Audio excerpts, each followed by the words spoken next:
Thanks everybody for joining us tonight. Hi, Ty. We're really happy to have you here, and so we've got kind of a nicer room. We're extremely lucky. Council Chambers was booked. The community center was closed, so unfortunately you're going to have to tough it out with us at the clubhouse here with the light dinner. So thanks for joining us. I'm Teresa Worsham, the Sustainability Manager for the City of Golden. I've talked with most of you, and we appreciate you joining us here tonight. So we've got kind of a full schedule, but I wanted to say how much I appreciate and how important your effort is in joining us, and your commitment is to helping us through this process. You all, as a collective group, represent quite a few diverse perspectives that we needed to have input on. So thank you for applying through the city website, or thank you if you were voluntold by somebody in your organization or begged from my perspective to be here. But this is kind of truly a think tank for Golden that is representative of a lot of different perspectives. So thanks for joining us for the next for these 3 meetings that are set in time. So I'm going to go over a little bit of history. We're going to talk about the goals of the project, and then we're going to do some introductions, because we felt like we would do introductions a little bit after we gave you a hint of what's going on here and your roles in it. So we've had a long-standing Community Sustainability Advisory Board here at the city. I think we're up to 14 boards and commissions now, maybe more. And we've got some folks that are here that have, raise your hand if you have served or are currently serving on one of our city boards. Thank you. So this effort really kind of was born out of a combined effort with our Planning Commission and our Community Sustainability Advisory Board. Our Planning Commission has authority to adopt regulations for zoning. We've got some city staff here, Scott Greer, Chief Building Official, who rides herd over the building codes, and our Community Sustainability Advisory Board, who have helped us kind of made progress towards our adopted sustainability goals. Everything that we are kind of working under was adopted by City Council. So without City Council, we don't have these goals, we don't have the codes, and we don't have the effort that we've done to date. More than probably a couple of years now, we've been talking about energy codes and how to make Golden's buildings more efficient, more energy efficient, more sustainable, more renewable in their energy. And if you've been in Golden for a while, you've probably seen some of the fruits of those efforts. You might see solar on top of buildings, water conservation efforts out in people's yards, and you might have even been familiar with our first foray into sustainable codes, which was the sustainability menu. About 2010, we took a stab at trying to create a series of above code requirements or guidelines. In the original incarnation of this, it was really guidelines. We hope you would look into water conservation fixtures, or we hope you would consider investing in solar. And slowly those became some more requirements. The sustainability menu that we currently have is really kind of modeled after a checklist of options that people can choose from. The LEED checklist, and developers can really, and homeowners alike, can kind of pick and choose what mostly fits their needs. We're now moving into what is no longer easy. It's more, we're done with the low-hanging fruit. We're done with the please install a bike rack and encourage people to bike to work, or install water sense fixtures in your home. The last time I was at Home Depot, I don't think I could even find a toilet that was a 5-gallon capacity anymore. So some of these things have become kind of normalized, and we've done the easy things. So more recently, citizens have approached the Sustainability Board, and the Sustainability Board has worked with Planning Commission to say, how are we going to really achieve our goals? And our sustainability goals are pretty ambitious. We're looking at 100% renewable by 2050. These are no small things. We're not alone. A lot of other communities, I think, are adopting these kind of goals as well. But as you know and love Golden, we're 98% built out, and we're doing more redevelopment projects than new construction mostly. So I think I've been saying we're 98% built out for the last 18, 20 years. So these are kind of things that we're kind of tasked with and challenged with, is what else can we do? What other probably difficult choices are we going to have to make if we're going to achieve those goals? And so the boards have convened this group, and with the blessing of City Council, to ask for your input, to ask for your representation as the perspectives that you're bringing here tonight and to the next couple of meetings, in looking at and helping us evaluate next steps. This input is really for us to be able to use, for the boards to be able to use in making and formulating recommendations to City Council. So unfortunately, none of us are king and queen here in Golden, so it's going to be City Council that ends up making a decision and adopting things, but your input is going to be critical to that. Besides the sustainability menu, and we've got some of the boards, the two boards, Planning Commission and the Sustainability Board, met a couple of times last year to really talk about what this process would look like, and to develop a few things that are kind of guidelines or guardrails, if you will, about this process. And we'll talk about those guidelines in a little bit. But for the project goals, really what we're looking at is between here and the end of the year. Our goals for this process is to use your input, collect that input, discuss and review with those two boards, and those two boards have a recommendation that would go to City Council close to Q4 this year. So we're really talking about wrapping up this whole process in about October. It seems like a long time, but it's really critical that not only we get your input here, but that we also get other input from different parts of the community. We've got lots of folks, different income levels in Golden, different affected interests, and so you are our think tank group, and this is kind of like a dream team for us, but we also want to reach out to the rest of the community, and it's going to take us a little bit more throughout the summer to do so as well. So what we hope to do is be able to invite you back towards Q4 and say, and celebrate you a little bit and say, hopefully we have some good recommendations that are palatable by a lot of folks, and that we will be able to meet back in front of City Council and look at some recommendations for adoption. Between here and there, I think it's going to be some challenges at times, but we want to be open to everybody's thoughts. We've got, besides the subgroup between Planning Commission and the Sustainability Board, we then looked at hiring a consultant, and we have actually a team of consultants. So before we do introductions, this is kind of just the concept of how we kind of went about this. We issued an RFP last fall to solicit qualified technical experts that could help us with code, qualified folks that could help us facilitate. Okay, is that better? For the room. For the room. Yeah. Yep. I don't know if it helps. Okay. It does. Okay, great. So qualified facilitators to help us through this meeting, and it's an important part for us to have this kind of help and this assistance in formulating something that works for Golden. So we have these series of workshops. Tonight is really, the goal is just to understand our current situation, our current codes, what's currently required and what's going to change this year.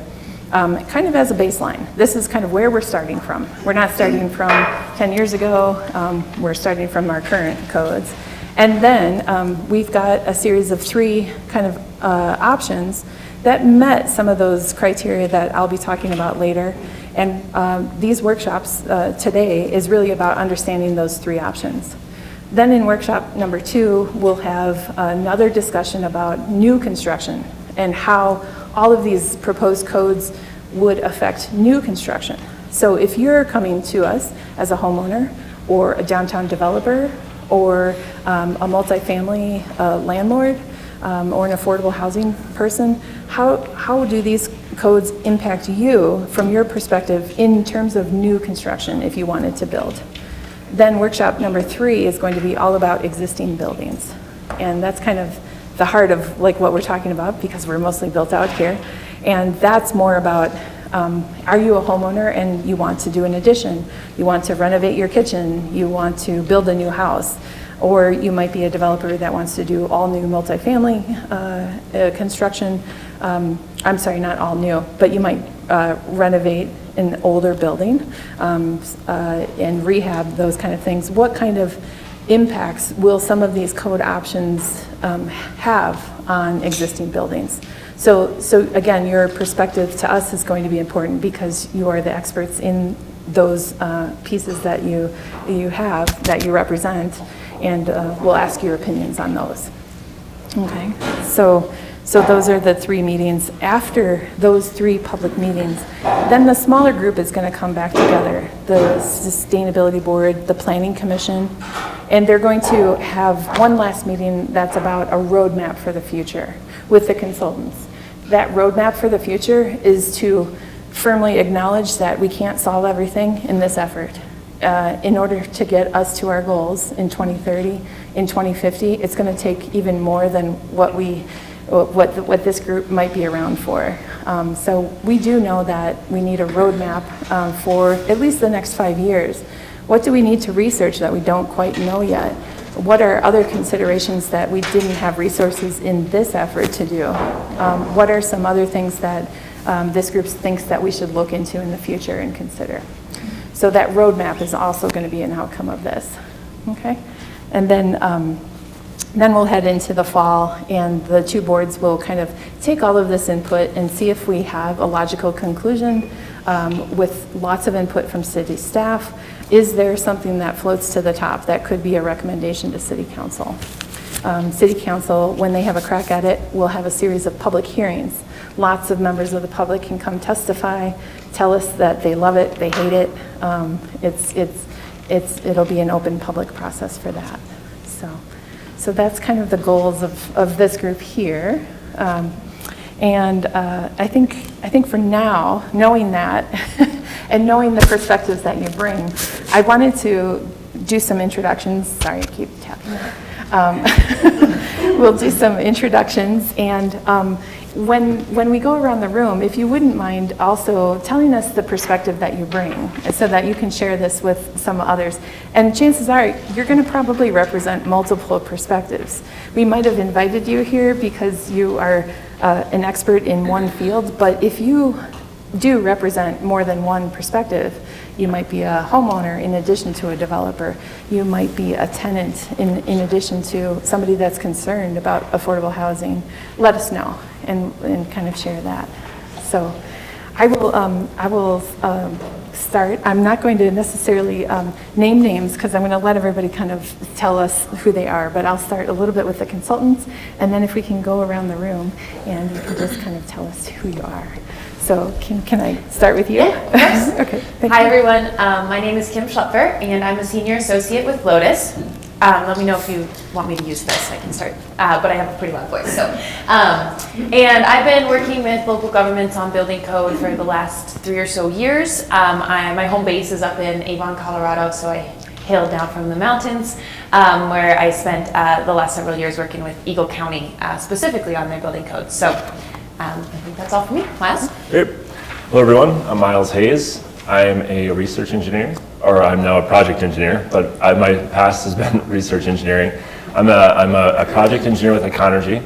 I originally come from the Midwest. I grew up in Des Moines, at a small farm in Decorah, Iowa, and I spent 5 years doing a lot of building energy science research and consulting work, and then I came out here to Golden about 4.5 years ago to join the National Labs. And I spent a few years there doing research in the Better Buildings group, and I've since left and gotten back into consulting work. And so Who do I represent? I'm a father of two. I'm a concerned citizen. I'm passionate about the environment. I love the city of Golden, and hopefully bring some engineering expertise to the table.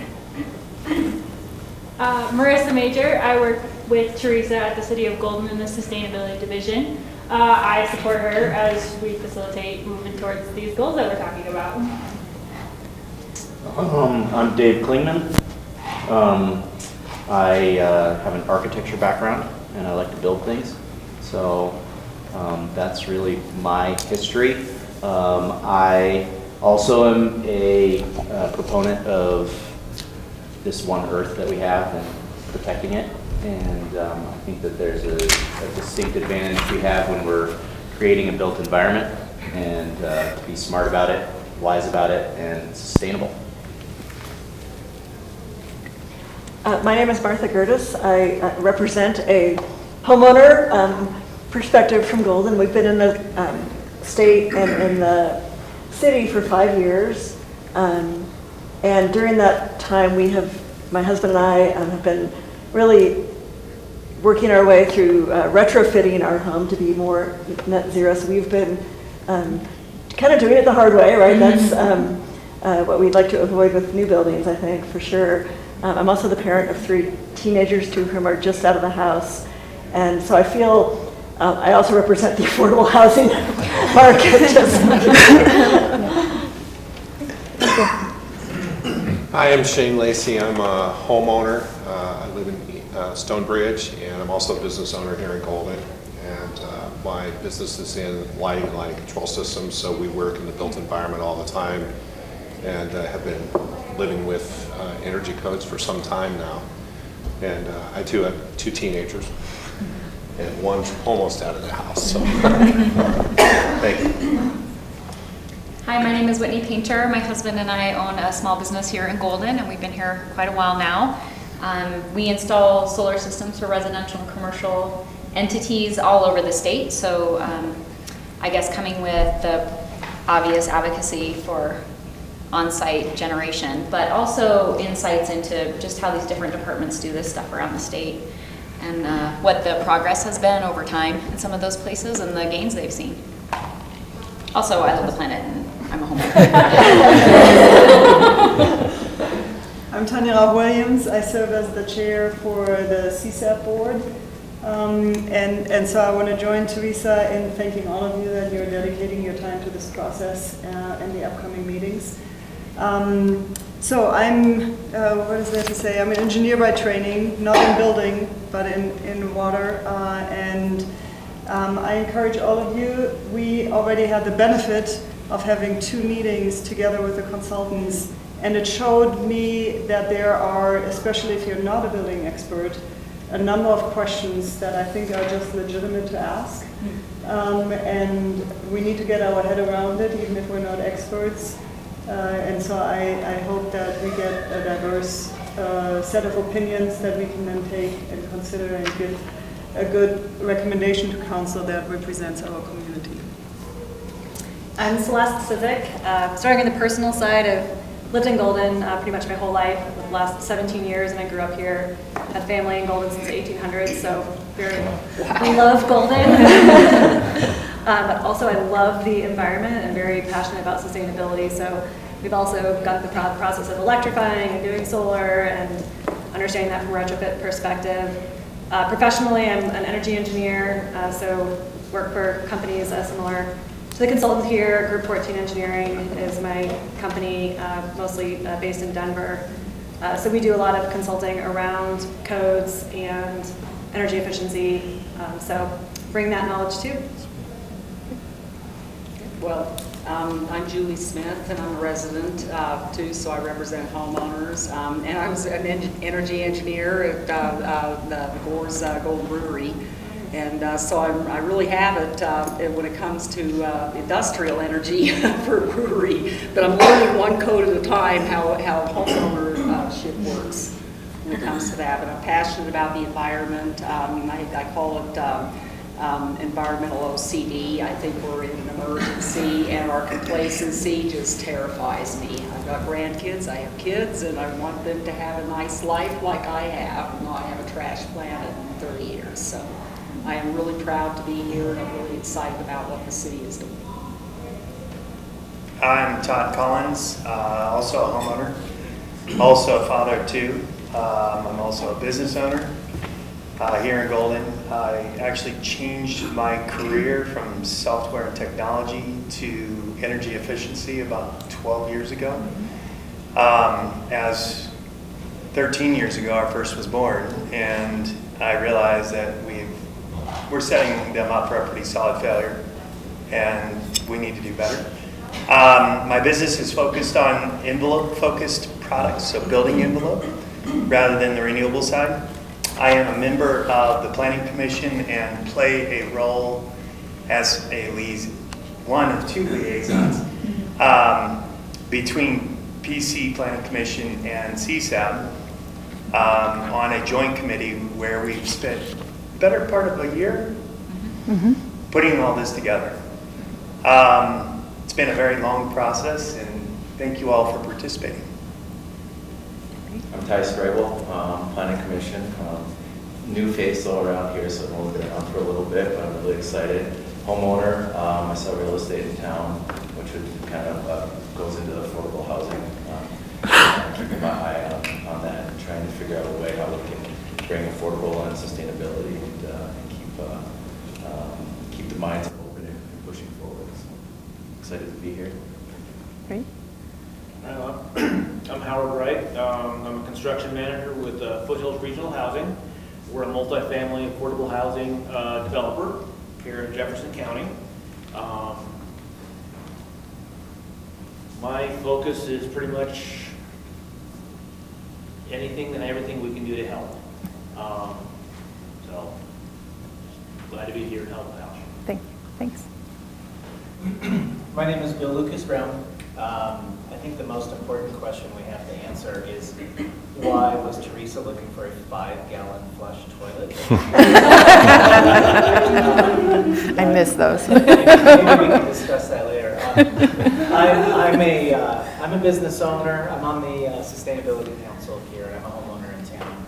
And I've been working in and around energy efficient building for this part of my life. And I kind of started with the crunchy hippy-dippy build with earth and straw, and I love those homes, but that's not necessarily what we're dealing with here. And I now own a company with some other very bright people, and I don't include myself in that group, but we're trying to do home energy retrofits net zero. We do some new construction, but the name of the company is Helio. We try to make it easy for people to transition off of fossil fuels. My perspective is that there's a lot of CO2 in the air, and that's causing some issues. We're not going to stop eating good food and driving cars and living in nice places, but we have great alternatives. We can use carbon neutral fuels, and we can do all the same stuff, because I don't think we're going to go back to not living like we do, but we have alternatives, and it all comes down to carbon, to me. So let's make that transition. We've done many transitions. They happen all the time for whatever reason. We've got a big one to come now, so we need to electrify, in my opinion. And that's what I'm here for. Hi, I'm Lauren Simmons. I am a member of city staff. I'm liaison to the Historic Preservation Board, the Planning Commission. By trade, I'm a planner, and I'm also an urban planner, and I also do preservation work with the city. I guess a personal interest of mine is how the intersection of sustainability and historic preservation, how those two overlay. It's always been something I've been interested in for a long time. I think the most sustainable building is the one that's already built. So how can we think about that and move forward with what we have built here in the city? I am Scott Greer. I'm the Chief Building Official for the City of Golden. Excuse me. I've been with the city coming up on 10 years, and prior to that in Castle Rock, I've been administering building codes, inspecting, and reviewing plans for the past 20 years. And of course, think it's pretty obvious my job would be to administer these new codes, these stretch codes that we're working on, and in the hope to have a good direction to meet our goals. I'm Lauren Hendricks. I'm here as a tenant, though my landlord is my partner, so I have some influence on his decisions as a homeowner as well. I have a background in environmental science and physical geography. I have a master's and a PhD in that, so I'm really used to thinking about climate change from the big, long-term consequences side of things. So I'm really excited to be instead thinking about something we can do on the ground to actually make things happen. Wonderful. Thanks, Lauren. And I'm Jeanette with the consulting team. I'm the Director of Engineering at Energy. I've been doing commercial building efficiency projects for about 25 years now, and I'm excited to help the city of Golden here, make some big strides. And what we're all trying to do here is a collective interest in reducing greenhouse gas emissions, and there's a lot of different ways to do it. A lot of different approaches that we have, from vehicles to buildings to residential, commercial. Everything's important. So we're taking our piece as best we can here. And I'm just excited to be a part of it. Thanks, Eric. Emily, can I ask for you? Oh, yeah. Hi, I'm Emily Artali. I'm the founder and the co-owner of Lotus, and I'm here to take notes and to listen to all this fabulous insight and feedback that you all have. My husband grew up in Golden. We come visit his parents all the time, so I love this town. Been coming here for 20 years and staying with them, and I'm just really happy and honored to be here with all of you. And some of you all have such a strong background in this field. I'm really happy to learn from all of you. Thanks, Emily. I just also wanted to acknowledge Diane Tiberi and Bob Pierce. Thank you for being here. They're helping us film this. So one thing we wanted to respect is that this is a transparent and open process for the community. So we are going to be filming these and putting them on the Guiding Golden webpage. We'd also like to disclose the folks' names that are sitting on this committee so that this is a real thing for others to kind of take a look at it. We won't share your phone numbers, we won't share your email addresses, but if you have a concern about your name being listed as part of this group on the city website, will you please let me know if anybody has any concerns about that. So thank you. Let's see, so you guys are awesome, we're right on time. So, okay, so we'll just go over a quick on the agenda, and then I've got a little bit of history with the goals, and then we'll talk about the different codes. So the agenda, you all have a copy in front of you there. And tonight, it's really just to understand. That's mostly the goal tonight, is understand about our sustainability goals, understand about the kind of the guiding principles that we're using on this project, understand about what we currently have, not all of the details. There is not going to be a quiz here on what the HVAC pressure unit for something, I don't even know what I'm talking about. We're not going to be in the weeds that much, but just to understand what current codes that Golden uses, and then what 3 different code alternatives that we're going to be talking about, and what those kind of contain. So tonight is just about absorbing, ask as many questions. There are no silly questions, so please let us know. And then we'll be done. We'll wrap up and we'll talk a little bit about the next workshop, and in between there, we've got a break. So anytime you're ready, please get some more food. The restrooms are straight across the hallway here, and feel free to walk around. We're so used to being seeing this much virtually that now that we're all in person, it's great to see your smiling faces, but we also have to walk around. So please, we won't be offended if you want to just listen and kind of wander too. Okay, so the first part, the sustainability goals, I think a lot of us might be familiar with those. They were kind of attached to your agenda before this meeting, and for some folks, there's a handful of these around, and these are kind of our listed sustainability goals. We've got some, I'm going to start with the easier goals first because we're here for the hardest one. But we have waste diversion goals, and our waste diversion goals are roughly to divert 80% of the available materials that we can divert. recycling, compostables.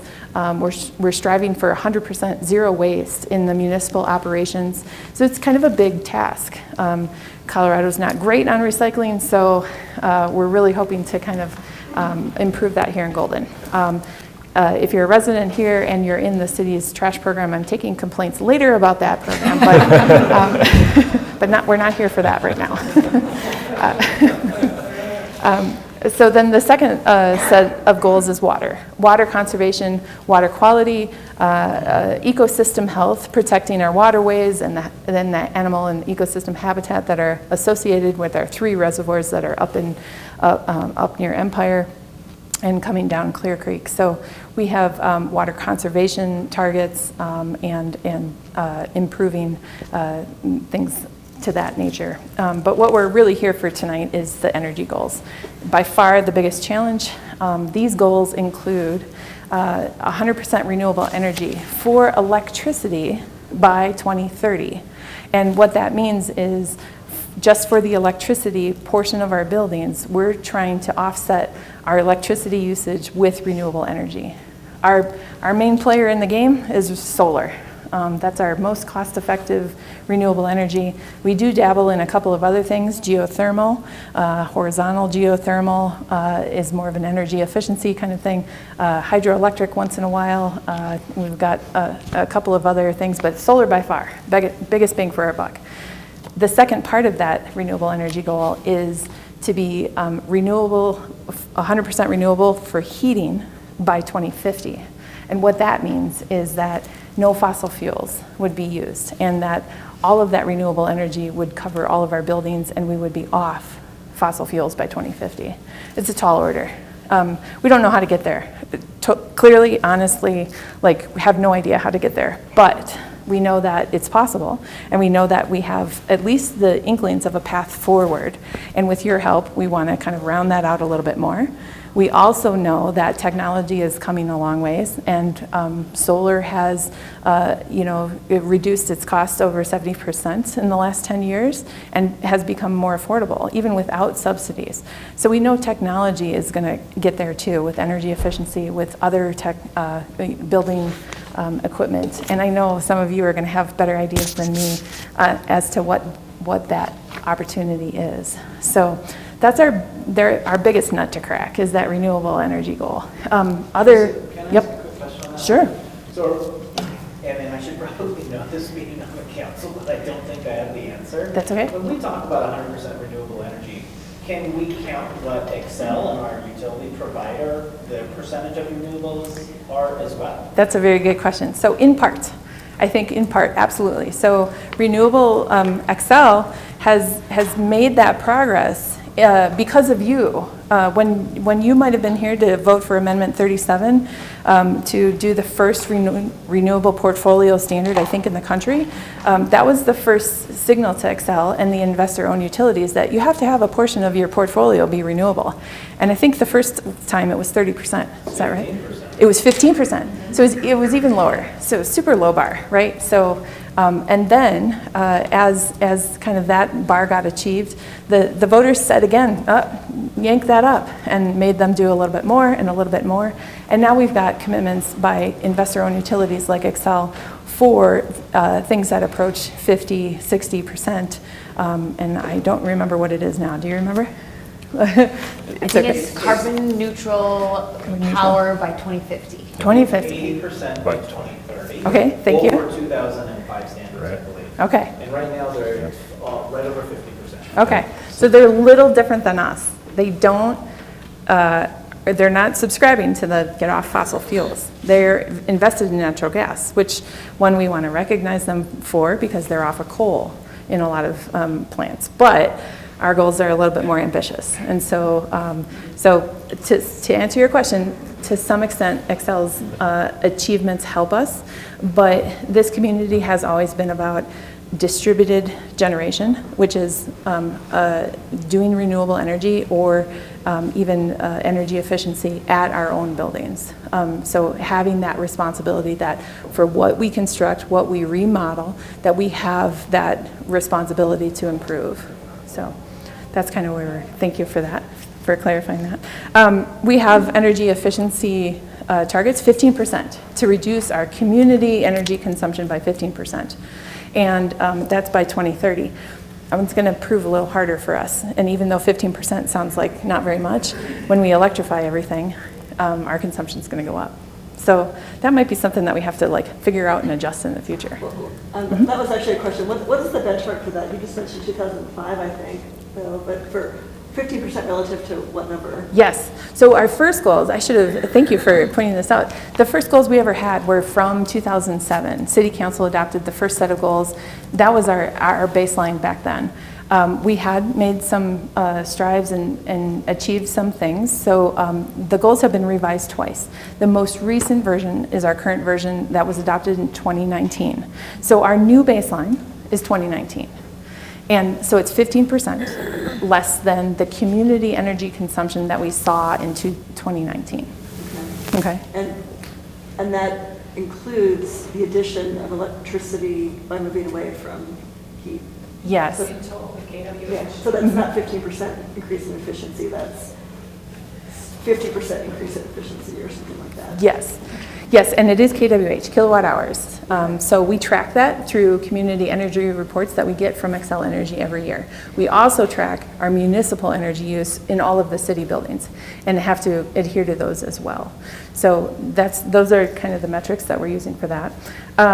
We're also aligning Golden with the greenhouse gas emission goals that the Paris Accord has kind of said. And so a lot of what we're talking about, decarbonization, that we're going to be explaining a little bit more, we're going to be talking about in terms of a lot of other communities and how they achieve those goals as well with greenhouse gas emissions and how we're tying energy, specifically KWH, to greenhouse gas emissions.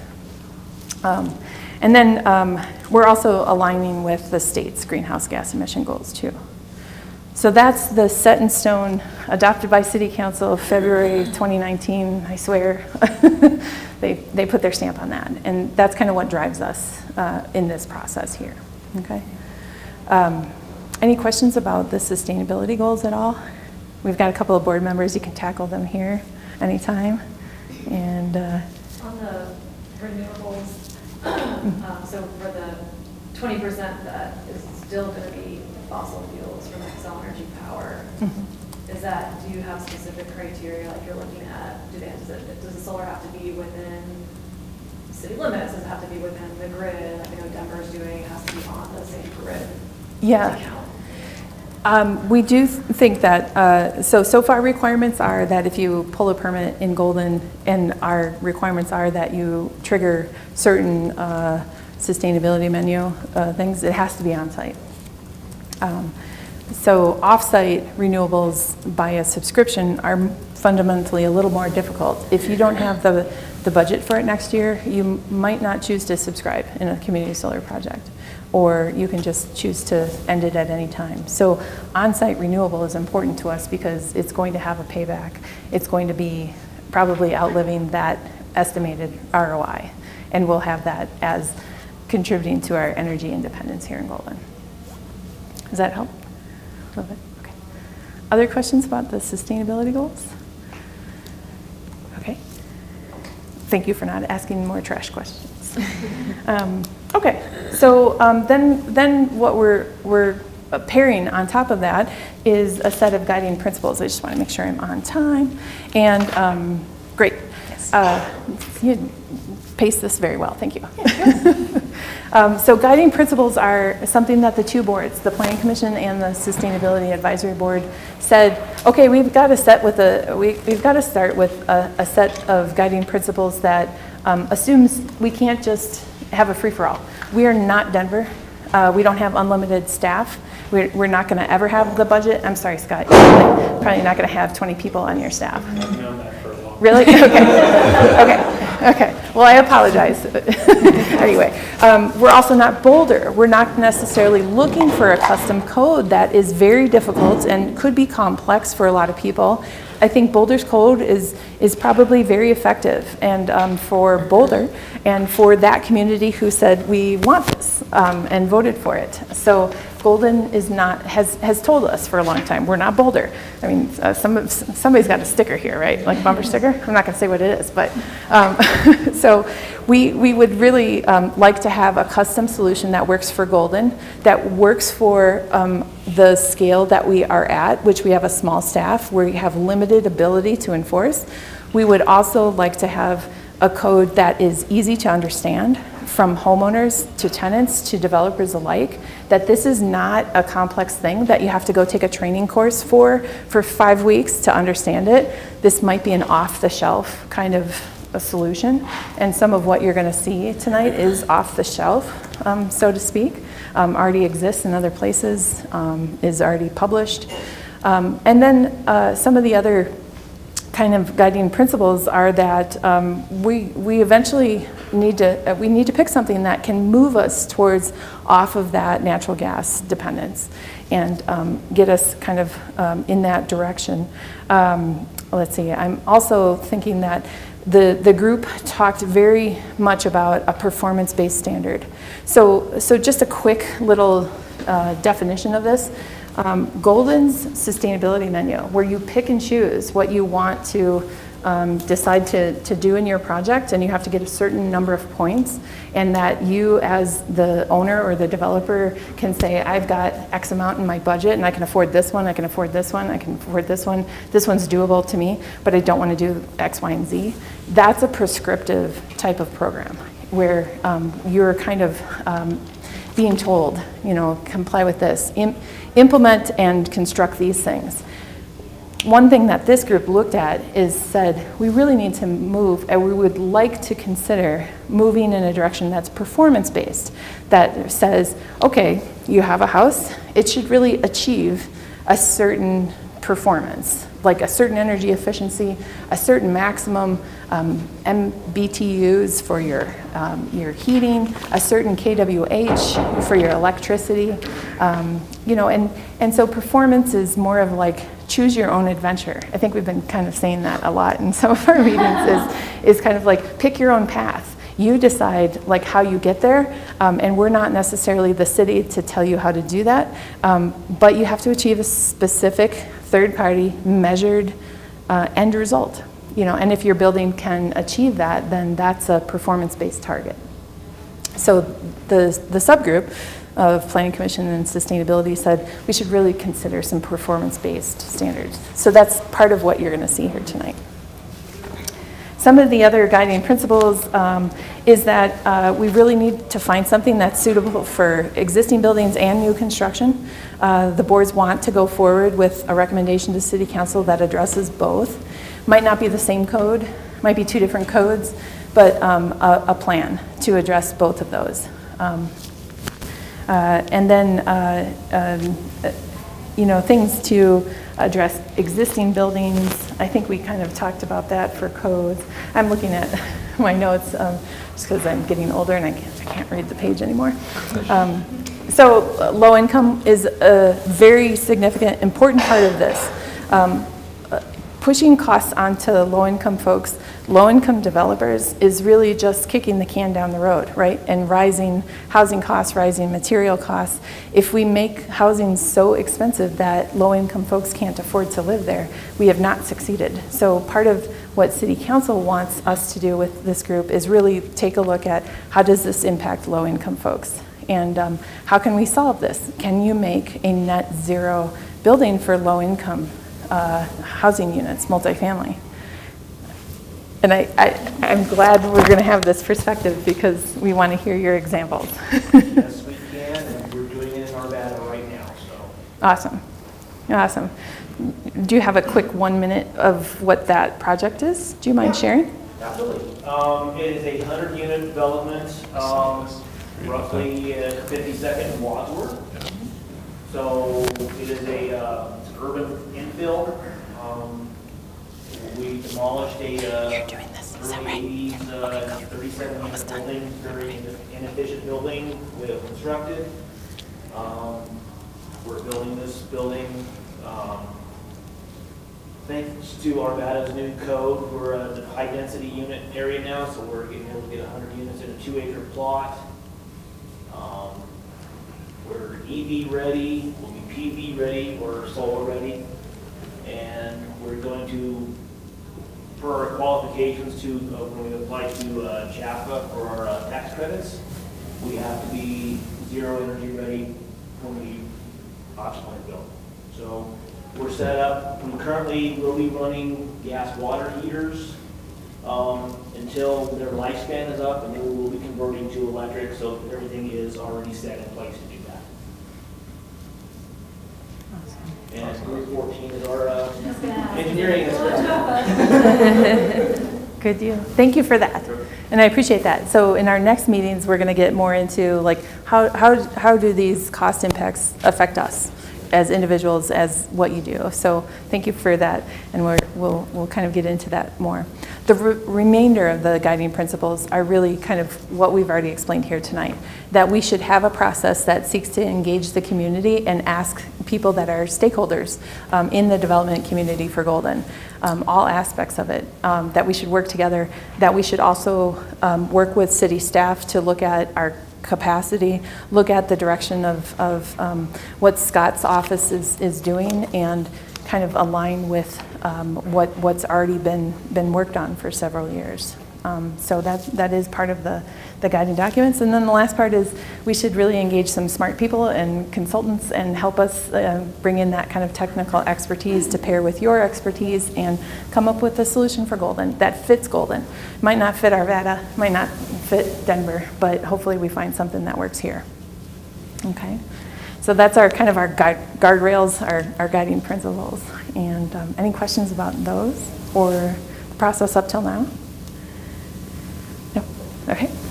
Yeah. Just for clarification for me, this is, the scope is really net zero sustainability for commissioned buildings and not for the process of building itself. Is that correct? So we're not worried about CO2 emissions when pouring cement, for example.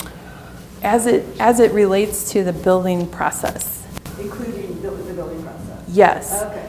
Not just once it's built. With one of the goals. Sure. Yeah, IGCC will include.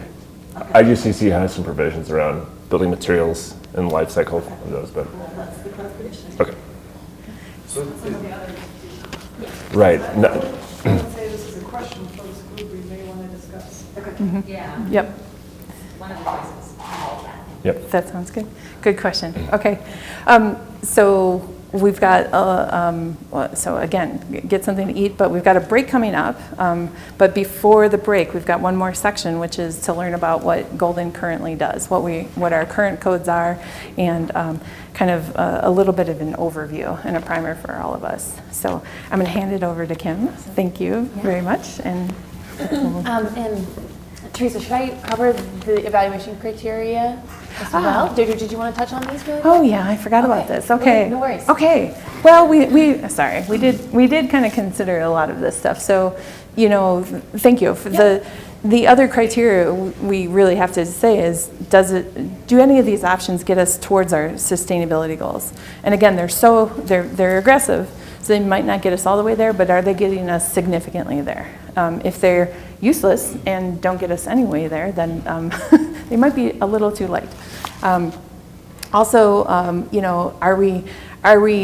do we have the ability to enforce within our building department? We talked about capacity, we talked about resources, how easy is it to administer, what type of buildings does this cover? We're going to be talking about single-family homes, multifamily homes, multifamily areas, commercial, which includes industrial, office, retail, all of that, and we're looking for codes that address all of those kind of types of buildings.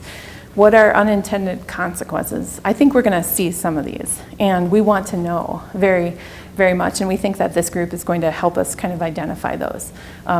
Unintended consequences, an easy one, is this cost burden. What is the premium that homeowners were going to be burdened with in order to help us get to these goals? How is that burden going to be shared with affordable housing? What is that going to do to developers who are doing commercial and multifamily? So we really want to pay attention to, recognizing what that is, and then looking at options of, do we need to offset some of that? Or do we need to rely on certain points in the future where technology might become more affordable? And then we don't need to necessarily off some of that cost. But what's reasonable? If I had a magic wand and could give everybody $50,000 to upgrade their homes to net zero, I would. But the city doesn't have that. So you're going to help us do that hard work of what's reasonable, what's not. The easy one might have been like installing a bike rack was an easy one. But upgrading your water heater to an electric water heater is a little bit more. So thank you for that. Yeah. Okay, great. Okay. So before we dive into the code options, I just wanted to take a little bit of time to go through the building code basics. And it sounds like we have a lot of fantastic expertise in the room. So for a large part, if you hear me misspeak, please don't hesitate to correct me. I know enough to be dangerous, but it sounds like we have so much expertise in this room, and so I want to make sure we're taking advantage of that. So let's start with building codes. The building codes come from the International Code Council, the ICC, and every 3 years a new set of codes is released. So we've had 2015, 2018, and now the latest code release is 2021. The codes there are many code books that get released from the ICC every 3 years. There's a plumbing code, there's a fire code, there's a mechanical code, the base building code, and then a residential code. There's also an energy conservation code. And the quick name acronym for that is the IECC, International Energy Conservation Code. You'll hear that acronym a lot tonight. We're going to talk about the IECC 2021. And all of these codes, when they are released, they're adopted together. The code books work together, they talk to each other, and they're meant to provide really holistic guidance for building any type of building. So I want to, emphasize that IECC is going to be the focus of a lot of our conversations during this workshop and future workshops. And it's just one small part of the whole entire code that governs how we construct buildings. Codes themselves started to try and help us build safer, more comfortable buildings, right? So most of the concept around our building codes is how do we build a building that's not going to catch on fire, or not going to spark electric, or not going to flood, right? It's all about safety. And it wasn't until 2006, I believe, that the IECC, the International Energy Conservation Code, really came into play, saying, okay, it's not important that we just build buildings that are safe, but they need to not be giant energy sucks. They need to start being more efficient. And codes, all of these different books. I have a building code friend up in the mountains who loves to tell me they're just a book of words until they're adopted by a municipality. Once they're adopted, they become law, they become enforceable law. And so if a city does not adopt one of the code books, it cannot be enforced. If they don't adopt one of the appendices, it cannot be enforced, right? It can be provided as an option, but it can't be enforced. There's also, within each code release every 3 years, an existing building code. This code more or less outlines a roadmap for if you're altering your building, you're making a repair, you're doing an adjustment, how you should slowly, incrementally bring that building up to the new building code standard. So there is a book that exists within the 2021 codes that addresses existing buildings and when those alterations should happen. And I do want to point out the chart on this slide to show you guys, back to the IECC, the Energy Conservation Code, how significantly the code has changed in the last, hopefully you guys can see this okay, 15 or so years, right? We saw significant jumps in energy savings between 2009, 2012, and then really a flattening between 2012 to 2021 code, through the 2018 code of energy savings. Between 2012, 2015, and 2018, each code brought like maybe a 1% gain for efficiency for new construction. And this 2021 code that we're on right now is the biggest jump in efficiency that we've seen in a decade. And it improves upon the 2018 code by about 8 to 9% in terms of efficiency. So this is where City of Golden currently is. These are the codes that the code book that Golden has adopted is the year 2018. The National Electric Code is on a different yearly cycle, but it's updated every 3 years. So the most current National Electric Code is from 2020. The one that Golden is currently on is the 2017 code. And as was mentioned, as Teresa mentioned, there are a menu of options that exist in Golden's current code that folks can do to kind of go above and beyond for sustainability. And Scott, I know this is your wheelhouse, so I'm going to pause here. Do you want to add anything about where Golden is at with codes? 2018, any of that? You're doing a great job. Yeah. Okay. You know, the city has always believed and adopted the latest version within 1 year of that code actually being codified.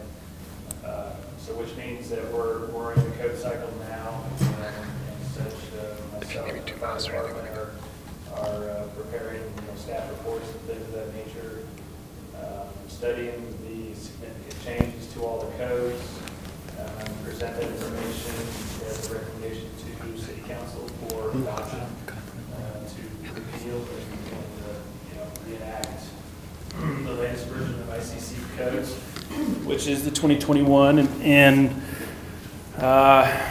as you know, as a member of the Colorado chapter of ICC, I sit on a number of different committees, one of them being the code change committee, where ICC is already working on code adoption for the next code cycle. So it's honestly just it never stops. Right. So the only difference, as it relates to the 2021 codes and the next edition of what you'll see is the energy code, is that the energy code will no longer go through the same process as these codes do.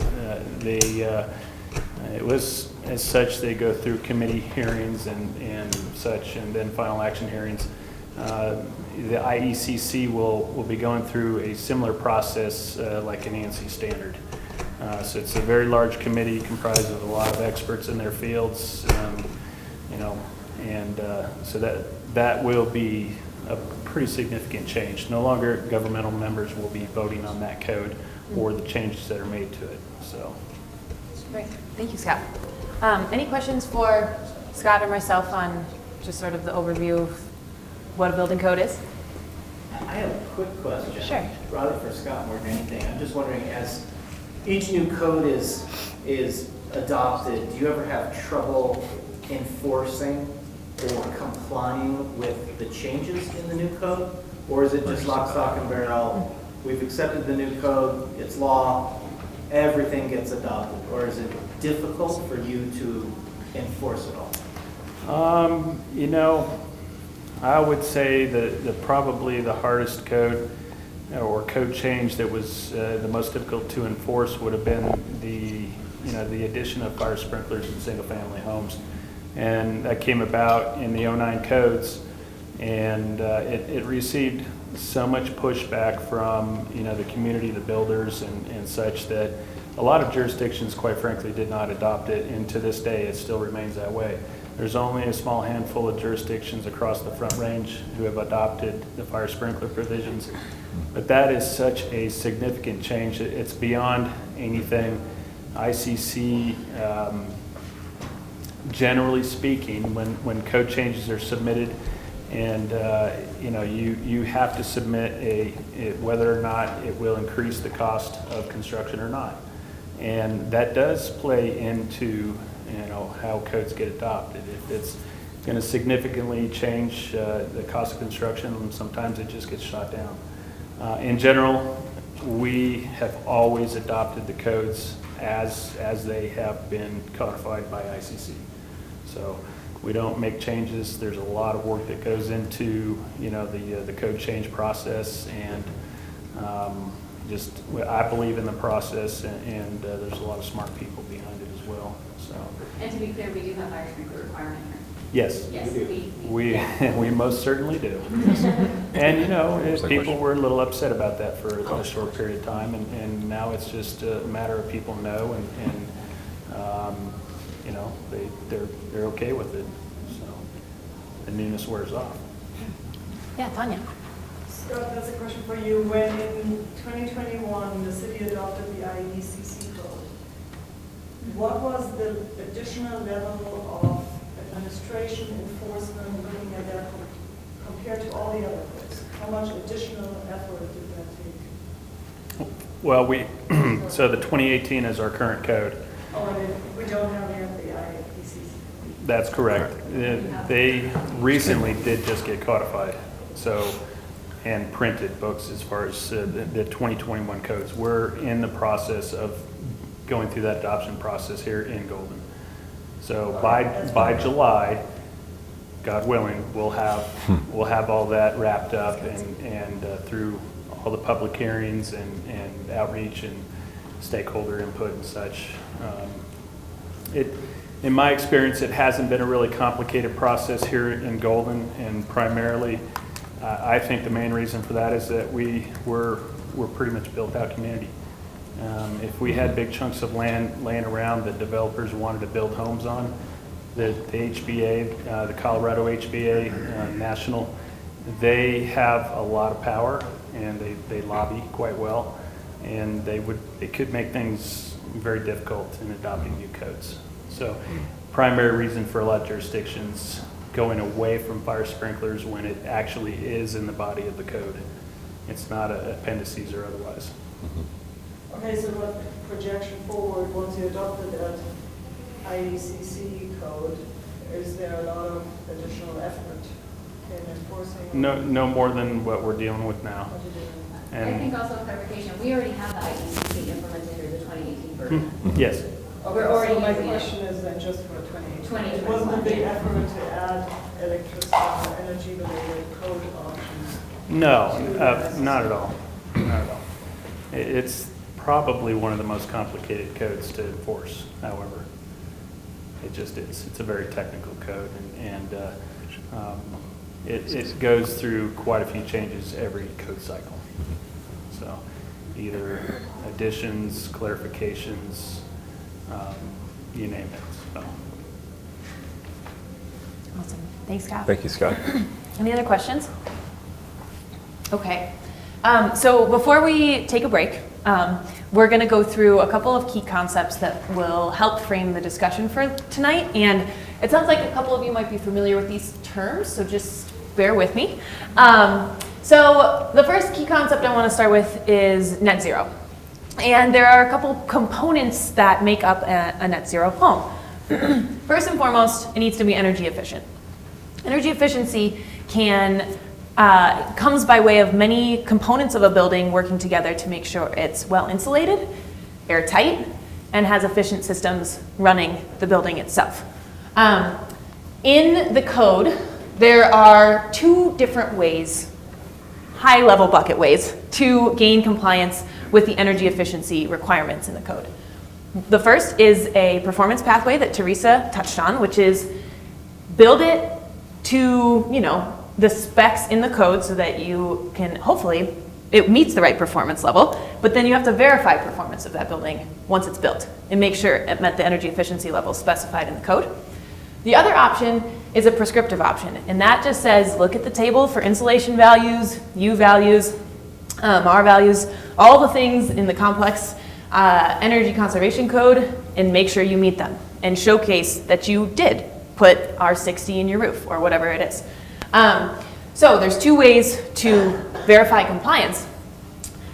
If we're talking about performance, I want to point out two metrics that I guess I'd call them a metric, that we would use to verify performance in the energy conservation code. An ERI score means an energy rating, I'm gonna mess that up, energy rating index score. And an ERI score basically says, on a scale of 1 to 100, how does your building perform? The lower the score, the better performing it is. The higher the score, the worse performing it is. A type of an energy rating index is sort of like the umbrella. And then you have what's called a HERS score, a home energy rating system. So a HERS is basically a type of an energy rating for a home, and it uses a different software, which is why they are called two different things. And a HERS score is very similar to ERI in that the lower the score, the better the home, the more efficient and airtight it is. So when we're talking about net zero, you need a super efficient home, right? You need to be really well insulated, and so your mechanical equipment, your mechanical load is as small as possible, so that it can be offset by renewable energy. And renewable energy, the way that we see it show up in the current code is not by saying it's mandated, although some of the appendices do, but by saying you need to provide space on your roof to make sure that PV can sit there. If you have mechanical equipment up there, if you have a single family home with all sorts of fun, I don't even know what they're called, those little window things that pop out everywhere. Dormers. Thank you. Those are gonna really limit the available roof space for solar, right? So it's about being smart with your roof design to make sure that you can accommodate on-site renewable energy. And that the second part is also really important. It can't be blocked by anything that's gonna shade it all day long, right? And so in some cases, when we're building a new building or retrofitting a home, there's a giant tree in the way, or there's a multifamily building in the way, and you're not gonna be able to get adequate solar generation from that rooftop anyway. So with renewable energy, it's really about looking, do we have space on the roof, and is it blocked from the sun or not? And then those two things combined, like I said, to equate to a net zero home. And there's a couple of definitions of net zero out there. I'm not gonna go into them, but the most basic is very efficient home, on-site solar that offsets your energy use. And the way to make it truly net zero is to make sure that the systems in your home can use the electricity that's being generated on your roof, right? So that means that those systems need to be electric systems rather than gas-fired. Okay. The next code concept I want to talk about is electrification, and it's been mentioned a couple times tonight already, so it sounds like you guys are pretty aware. Electrification means swapping out fossil fuel appliances for ones that run off of electricity.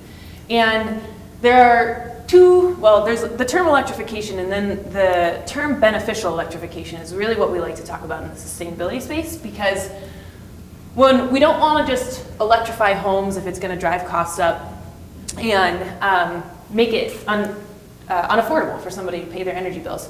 We all probably have an electricity bill and a natural gas bill. Electricity is a lot more expensive than natural gas. And so in order for electrification of our buildings to be beneficial, it needs to save money. It needs to reduce carbon, environmental impacts. And I'll talk about that in the next slide a little bit. It needs to improve public health. So, right, reduce the amount of fossil fuels we're burning, reduce the amount of indoor air pollution that's leaking into our homes or our businesses. And then this last part we'll also dive into tonight. It needs to help.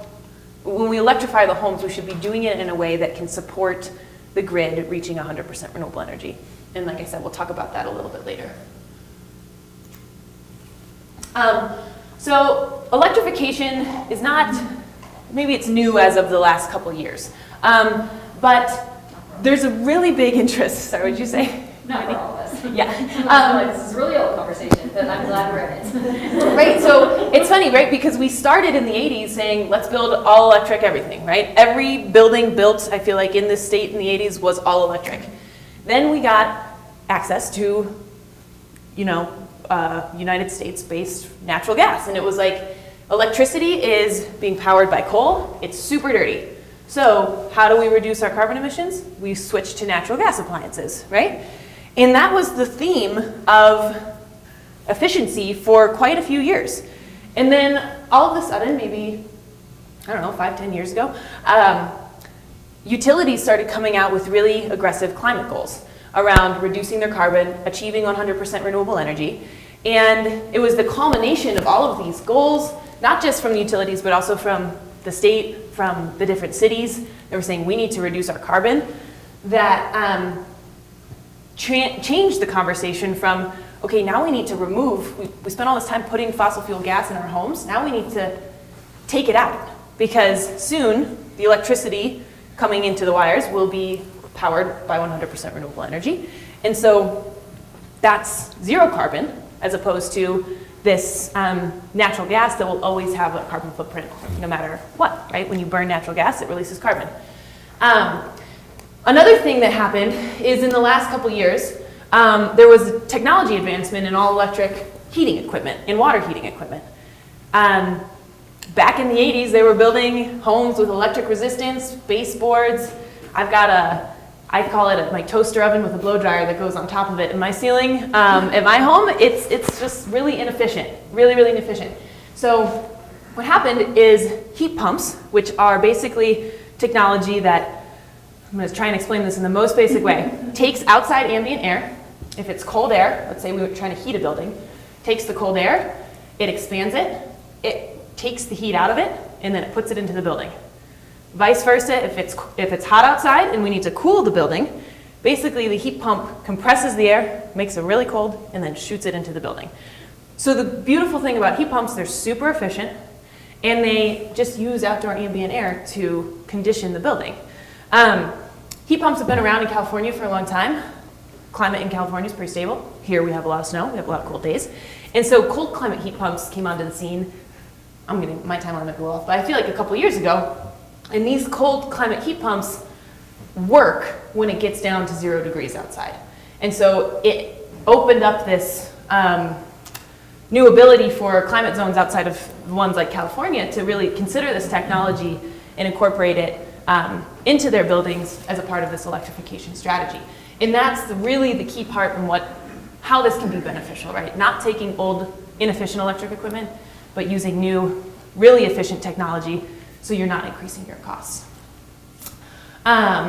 So lots of interest in electrification just in the last few years. Can I make a comment on heat pumps while you're on it? Sorry. Can I interrupt and make a comment on heat pumps? Please. Just while we're on the topic of heat pumps, I know we've got some heat pump folks in the house, and when we're talking beneficial electrification and we're talking decarbonization, in the last 2 or 3 years of my life, I've spent researching cold climate heat pumps. And I just want to reiterate what she's saying. The technology is not only improved, it's like exponentially improved. Variable speed technologies have allowed the heat pumps now to maintain their output capacity at much lower temperatures. So when you talk about getting off of natural gas or generating more renewable energy from your home, or allowing Excel to produce more renewable energy and get them off natural gas. I mean, Colorado is a perfect example. The climate here is almost like perfect case for cold climate heat pumps. So just know that our trade allies, our service providers, we need to be educating them how to install cold climate heat pumps. We need to be working with like educational programs in the cities, helping our residents understand how to operate heat pumps. There are various new strategies that are emerging that use like even dual fuel controls to optimize which heating source to use. So all this stuff I could talk about for a lot longer than I will right now, but I just want to say that this technology alone could like single-handedly make a huge difference. Do you have a question? I just wanted to reinforce the key with heat pumps is that it's leveling the playing field with natural gas. Exactly. Because the coefficient of performance puts the cost per BTU at pretty much the same level, air to air, ground source even, better than natural gas. Exactly. Thank you. Thanks, guys. Great, so the last concept I just want to cover before we let you guys take a break is this high-level concept of decarbonization, right? And so using electrification, beneficial electrification, how can we start to think about decarbonizing the community? So I pulled this is a snapshot of actually Eagle County's greenhouse gas emissions. It's just for an example though, to show you, all right, as this electricity sector over the next 10, 20 years moves to zero emissions, the two biggest pieces of our emissions pie are going to be natural gas use in buildings and gasoline use on the roads. And so when we're thinking about decarbonizing buildings, it's really important to be thinking about, can we influence this other sector, right? Can we influence transportation, and how do we take care of this? So thinking about, you know, the way that let me start over. Thinking about that our electricity source will soon be zero carbon, we can change our heating over to a heat pump, right? It can be decarbonized. And we can, recently, more so, change the way we get around to be powered by electricity. And so when we're thinking about building code, we want to be thinking about how can we holistically plan to decarbonize beyond just the immediate building itself. And so this slide just kind of reiterates that when we're talking about transportation, obviously it's electric vehicles, electric vans, electric buses. And when we think about it as it relates to code, the way that code usually discusses EV charging is requiring a certain number of charging units be installed, or that a certain number of parking spaces have the ability for really easy installation, right? So there's conduit laid, there's a thing you can plug the charger into so it's ready to go. And we'll talk about a couple of these definitions a little later. And then, like I said, when we're talking about building electrification, it's heat pumps for space heating and for water heating. And another really critical piece of this is, you know, it's really difficult as a community, as a city, to say, we don't want any more natural gas, and to write that into code. And I don't think anybody that I know of is actually thinking about like banning natural gas, right? That's a really serious discussion. There will probably be a lot of pushback. So what's really important when we're thinking about building code and how do we support this decarbonization is making sure that the electric infrastructure is built into a home from the outset, because we know where we want to go. We might not be there yet, but we know our trajectory. And so making sure that if I put in a gas furnace, there's a wire and some electric panel capacity to make sure that that furnace can be swapped out with the heat pump. So that's just a really important thing to kind of keep in your mind. And that's all I've got for now. So we'll take, oh yeah. Just one clarification. You mentioned performance-based. Many of these codes are modeled performance, like the IECC. So it's performance of a package of measures, but there's no part of the code that says you actually have to make sure the building performed that way. There's verification. Right. So I guess just hers is modeled here, and you have to like verify. Hers is verified in the field, though. But you have to verify that you. And I don't know the hers super well. I'm familiar with the commercial, but my understanding is sometimes you have to verify that they did the things. Like you said you were going to do this installation, check. Right. You did it. And if you did those things, we're going to assume that the building is efficient. Well, Todd is a lot more than I do, but don't they at least do a vacuum test on a hers? Well, there's the blower door. Yeah, the blower door test, yeah. Okay. Problem with hers is it's like good, very good, not so good. Yeah. It's not an ACH 50 Okay, number. so it's not ideal for verification. No. Got it. Okay. I think it's good. It's good to make sure that you're doing the things you said, but you can also leave the lights on and run your hairdryer all day. Right. And have Performance like is high performance based the on index that you want to be able to measure. I think just to clarify, it seems like everything we're talking about is model performance, that, like Denver just passed an actual performance code that you have to turn in your energy data every year for every building over 25,000 square feet. And you have to show that you're actually efficient. Yeah. But we're not talking about that. Correct, yeah, thank you. That's a really good point, Celeste. So this is only related to new construction, and so when we're talking about performance, it is, as Celeste said, modeled. It is run through, you put all your inputs into a software and it spits out, this is where your home will perform. Right. Yeah. And just to point out that with the performance methods, you know, they're putting together a plan to build this house to meet, you know, a baseline. That's just an assumption at first, okay? It doesn't come out until the end when they can actually somewhat verify that. All of the choices that you have in the IECC to meet energy codes, they all have mandatory requirements, and we just spoke of one. One is duct tightness tests, where they test the tightness of all your supply and returns. The other is a blower door test.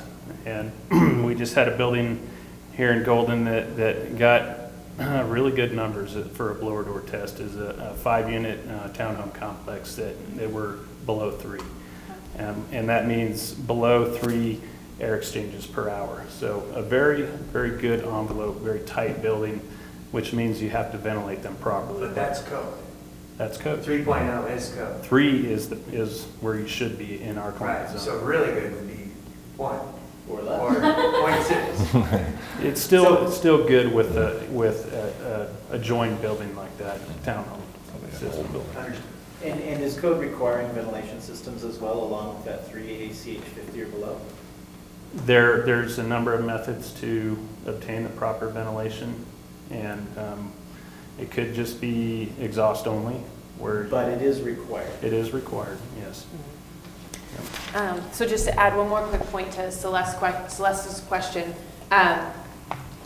there are policies that can be passed that ask building owners to verify performance of their existing building and improve that performance over time. That's not going to be the focus of today's discussion, but it will be something we talk about in a later workshop. Yeah. Okay, so with that, why don't we give everybody 10 minutes? Okay, and we'll be back at just after 7:30. All right, guys, thank you. I know it's so super fun to talk to everybody, and I hope you guys get a chance to hang out and chat afterwards, but we've got a lot to cover. Can you hear me? We good? Okay. We've got a lot to cover, so we're going to go ahead and dive back in.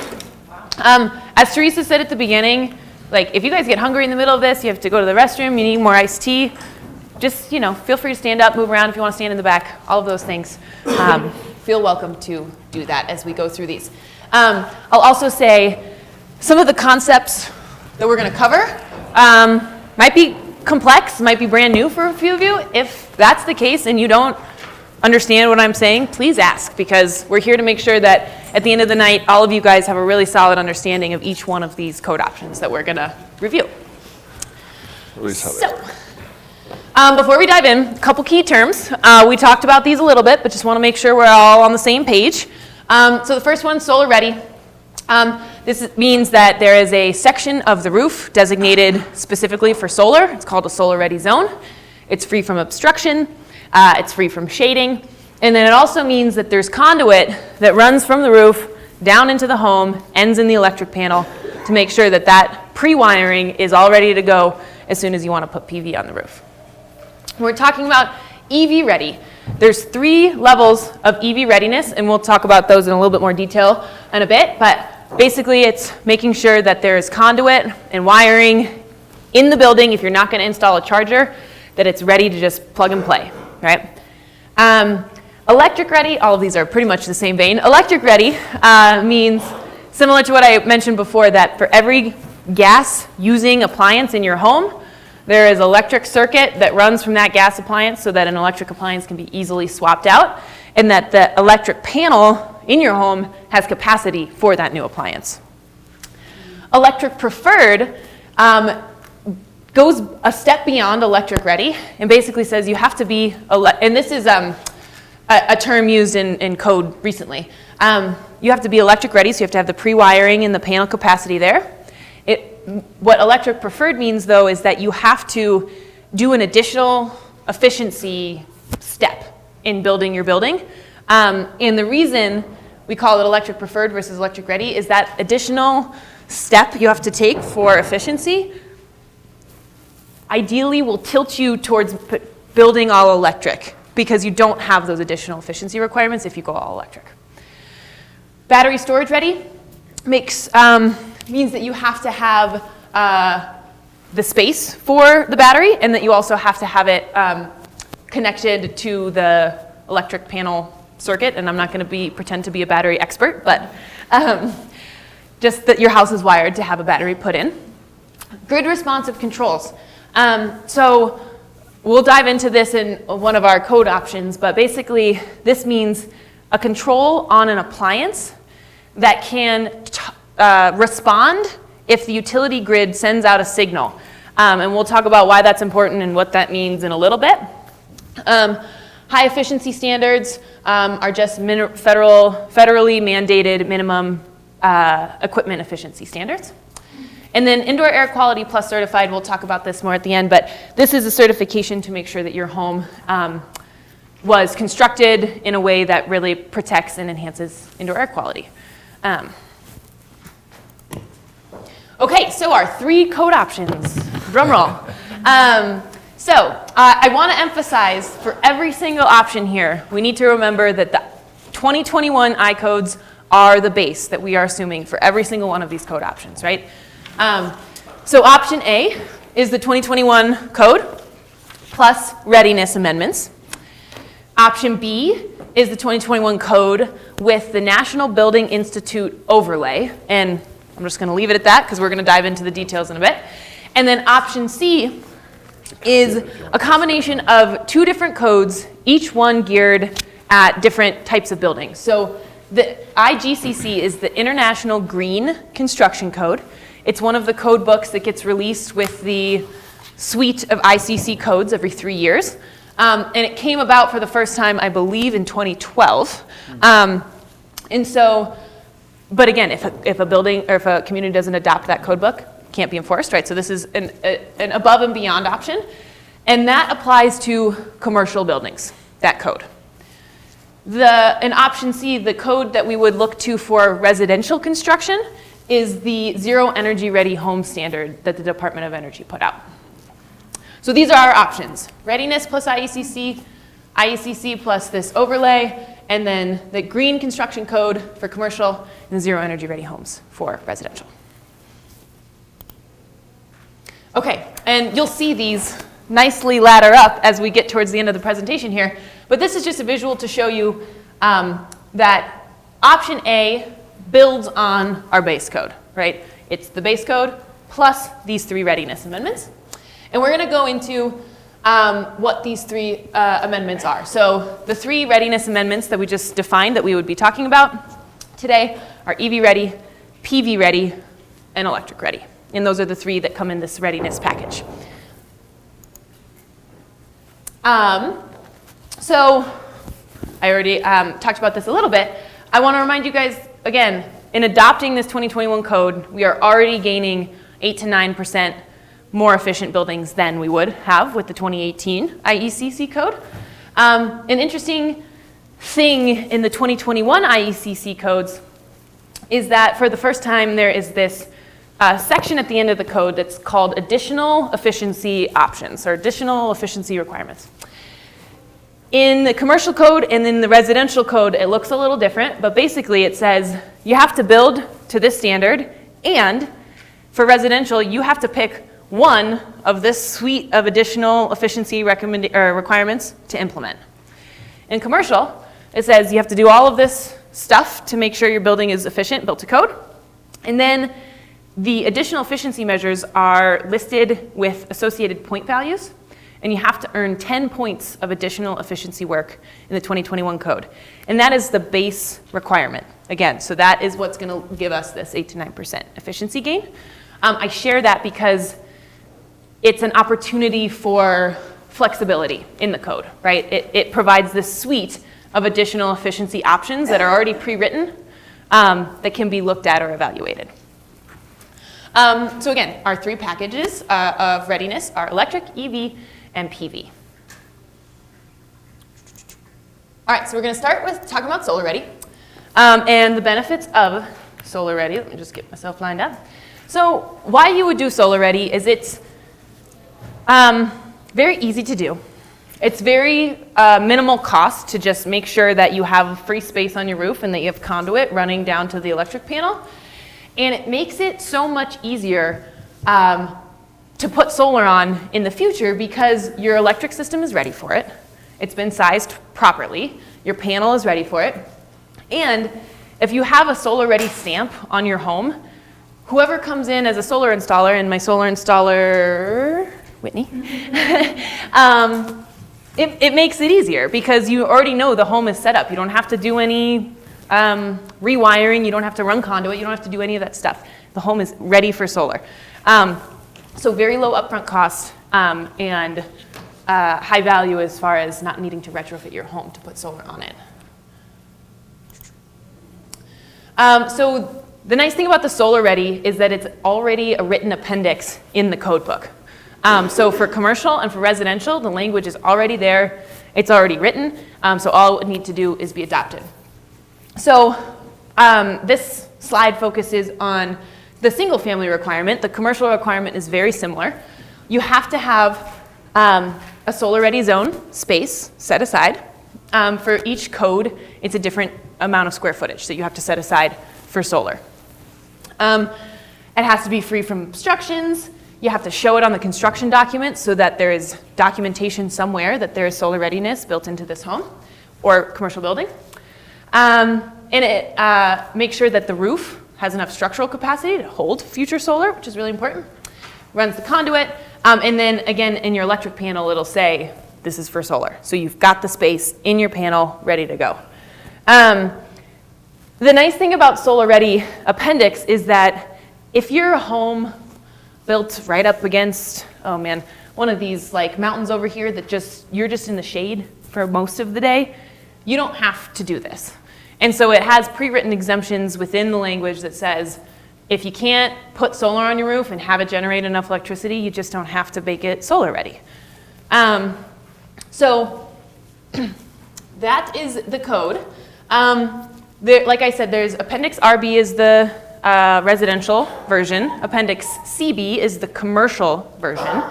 The one gap in the solar readiness world is that the residential solar ready appendix covers single family, duplex, and townhomes.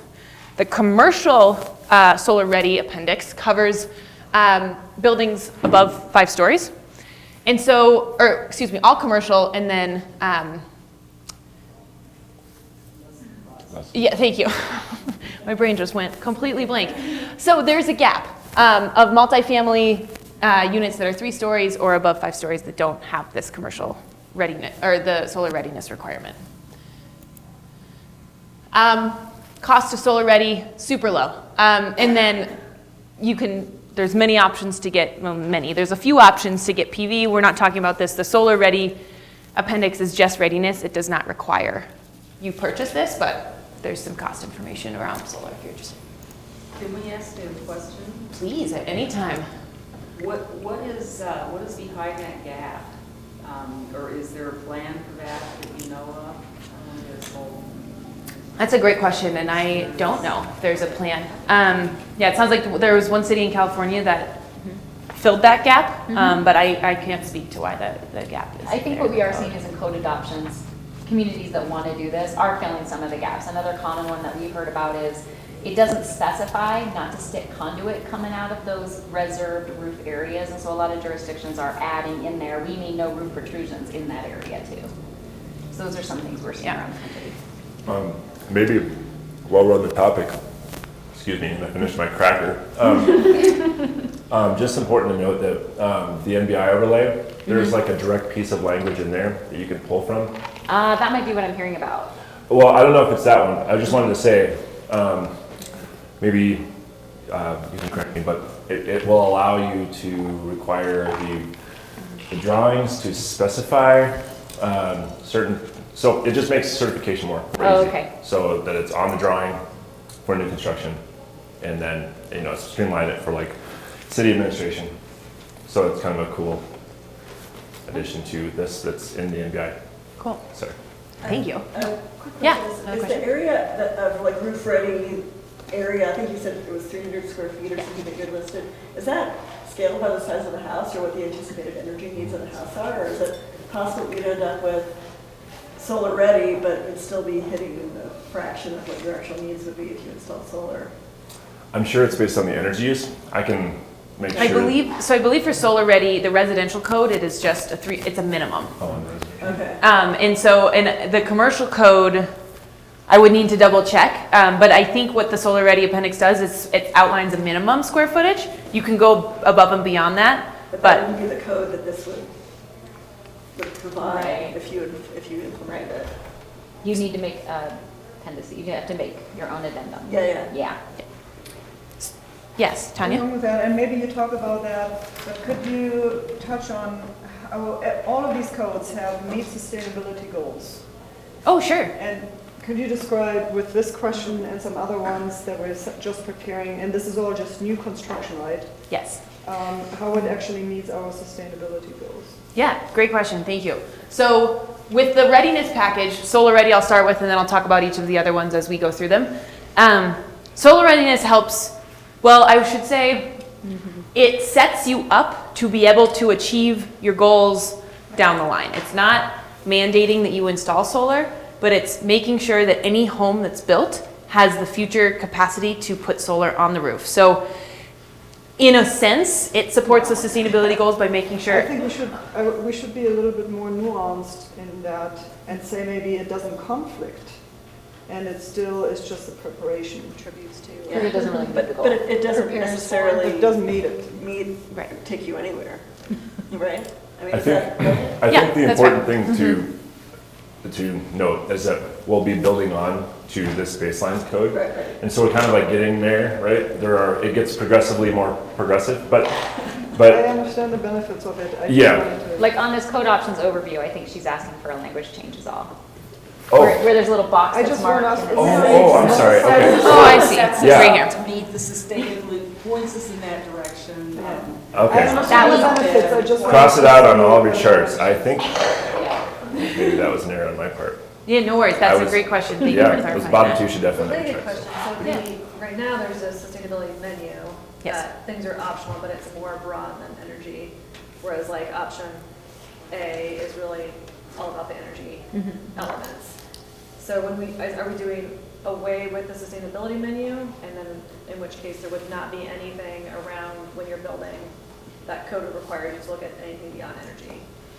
I'm going to look to Teresa for this one, if you want to clarify.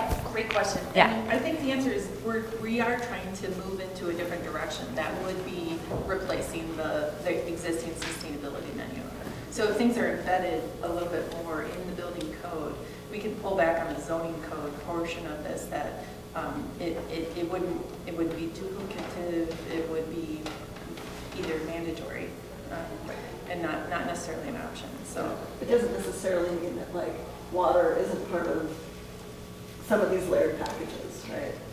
But Right, like well- option A, water is not part of it. It's not part of those packages, but it's part of base requirements. There are base requirements around water conservation measures already built into the building. yes. And that's true with bike racks and other stuff too. Right. So to some extent, some of the other like different comprehensive whole building elements that you're talking about would not go away. The energy requirements would be kind of replaced.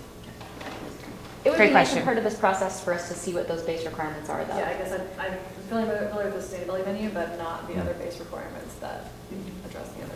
Lauren's got. Yeah, I was gonna say, I'm Lauren planning, and the sustainability requirements that are in the zoning code are definitely not going away. What we're actually doing is integrating those things into the zoning code as, like, bike racks are required. Yep. And it's not a sustainability thing, it's just a thing you do, or you're using zero plantings and things of that nature. So that's what we're trying to do, is more just make it more just what everybody does instead of sort of a special thing to do. Yeah. Or an option.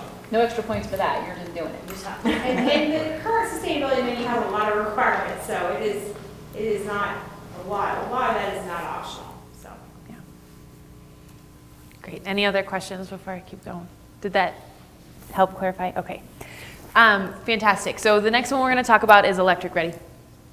And so the benefits so electric ready again is if you're going to put in fossil burning appliances, you can, but you must pre-wire the home so that it has electric circuit running to where those appliances would need to be plugged in, and that there's panel capacity in your electric panel and enough electric service running to the home to supply all of those appliances when they are electric in the future. So the benefits of electric ready amendments are that they're, again, a cost savings up front. It's very minimal cost to implement when you're building a home. It's really expensive to go in and retrofit an electric panel or a home to have new wiring for these new appliances. I think an electric panel upgrade can be anywhere from like $2,000 to $5,000. So if you're trying to electrify your home, higher. I was like, I looked right at Todd. I'm like, what are you seeing, Todd? Well, we had to, and it was Significant. Okay. There were a few other things they did with that, and that might have been the delta. But, Okay. 2 years ago, you could get an upgrade for $2,000, but it would be hard to pull out on front range right now. There's a short supply. Okay. Fantastic. No, that's great insight. So just for clarification, are we yeah. still talking about option A? Yes. So option A is the IECC plus these 3 readiness appendices. So it would include mandating solar ready, electric ready, and EV ready as all part of the same CODA package. Okay. Another benefit to electric ready is that it puts the home in a place to decarbonize in the future. When the electric grid is clean, you can electrify all your appliances, and there goes the emissions, right? So again, it's not directly saying build all electric to meet the sustainability goal, but it's setting up the infrastructure so that it can be met in the future. So we talked about this, panel capacity for future electric systems and wiring and receptacle for electric counterparts. And I defined electric preferred a little earlier. And I just want to talk about it in connection with electric ready because it's basically the next step up. And it says we want to have these homes be built with the electric infrastructure to support electrification. But we also want to nudge the builders to go all electric if they can. And so in doing an electric preferred option, it's saying, okay, and I talked about this a little bit, you're going to do electric ready and you have to do extra efficiency if you're going to build with natural gas. If you build all electric, you just meet the code. But if you build with natural gas, you have to do more. You have to make your envelope tighter, your windows more, insulation values need to go up. You have to have higher efficiency equipment, whatever it might be. You have to do some sort of higher efficiency. Hold on, we're not talking about that as an option. Is it the next step? Yes, yeah. That's correct. So electric ready costs, I'm not going to go through this whole table, but basically there have been a number of studies that have looked at what it costs to build it in the first place and then to retrofit. For a single family home, you're looking about a 400% increase for a retrofit if you're cost wise. Goes from about $900 to just below $4,000. And for a low rise multifamily, just over $1,000 to $3,500. So, 250% increase in cost. All right, and the last one is EV ready. So the benefit of EV ready codes, I mean, these are all very similar. Save significant costs in retrofitting. You don't have to rip up a garage to run conduit. And if it's all built in and pre-wired, then it makes those soft costs a lot cheaper. It also, I guess I'll point out this, a big barrier to EV adoption is having charging capacity. For our multifamily buildings, for our commercial buildings, if you buy an EV, I think this has changed significantly in the last couple of years, but fear of not being able to get where I need to go and fear of when I get there, not being able to have a place to plug in my car are very real barriers to EV adoption. And so EV ready codes say for multifamily, commercial, single family homes, you have to install an EV charger for a certain number of spaces. You have to make a certain number of additional spaces ready for chargers, and then you have to make like the rest of the spaces ready in a smaller way for chargers. And we'll talk about what those levels are. There we go. Okay, so there's 3 terms for EV ready codes. We call it EV capable, EV ready, and EV installed. Very confusing, lots of readiness and whatever. But so for EV capable, you just have to have panel capacity and some conduit in the garage that you can feed a wire through eventually. For an EV ready space, you have to have the panel, the conduit, and then that conduit has to end in a 240 volt outlet that a charger can be plugged into. For an EV installed, you just install a charger. Pretty straightforward. And I should say, it specifies, the code language usually specifies there are 3 levels of charging. I'm not going to pretend I'm an EV expert. Level 1, very low voltage charging. Level 2 is the main requirement. It's the 240 volt outlet. I think you get a full battery in like 6 to 8 hours. I'm looking at a couple of my guys who are not in, something like that. Depends on the car and the battery. And then level 3 is, we call them fast chargers. They're often called DC fast chargers, and that can charge a full battery in 20, 30 minutes. So this EV installed is just for outside multifamily commercial outside parking. For inside, EV ready is installed. So it doesn't, it's not, these aren't determined by inside or outside. You can have a outdoor commercial parking lot that has a couple EV installed, a couple EV ready, and a couple EV capable spaces in a single. I think it was just answered from me. Oh, okay, great. I'm thinking about level 2 chargers, where I think not everybody needs a level 2 charger. You just have an electric car, you want a level 2. Yeah, I think this level 2 is sort of the baseline, the minimum standard that is usually required. Level 3 is not altogether necessary, and those have traditionally been built out as like public charging stations. So which one is in the option A? Level 2. Install. So this option would include a percentage for multifamily and commercial. It would include a percentage that's EV installed, a percentage that's EV ready, and a percentage of parking spaces that's EV capable. For the solar and the heating, you don't actually have to do any of it, just put the wiring. The Right. rest is actually have to install charger. Right. That's right.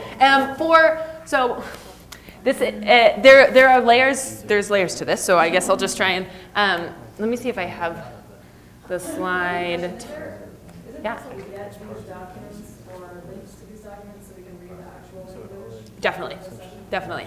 So let me go through the next couple slides because I think it'll help answer your question. So there's a number of ways to do EV readiness for single family and for multifamily and commercial. And it's really up to this committee on how they want to divvy that up. So this is an example of the EV ready codes for single families throughout the state. You can see most jurisdictions just make you build out EV ready. They don't, for a single family home, newly constructed, they don't make you install an EV charger. They make you go that mid-level of EV ready. A couple have EV capable, and yeah, again, that means conduit, panel capacity, and an outlet. Now, if we switch to multifamily and commercial, this is when these percentages start to show up, right? And so this is where this committee could decide, we want to see, let me see, what's a good one? Oh, Superior's not on here. So Frisco, for example, 5% of spaces have to install a charger, 10% have to be EV ready, and 40% have to be EV capable. Superior, what they just did in their latest code update is they said 100% of parking spaces have to be covered by installed, ready, or capable. And so I believe it's like 5, 10, and then 85 need to be EV capable, with the assumption that soon everyone's going to be driving EVs. So why not have the capacity for every parking space to have a future charger if they need it? So there are many options within this.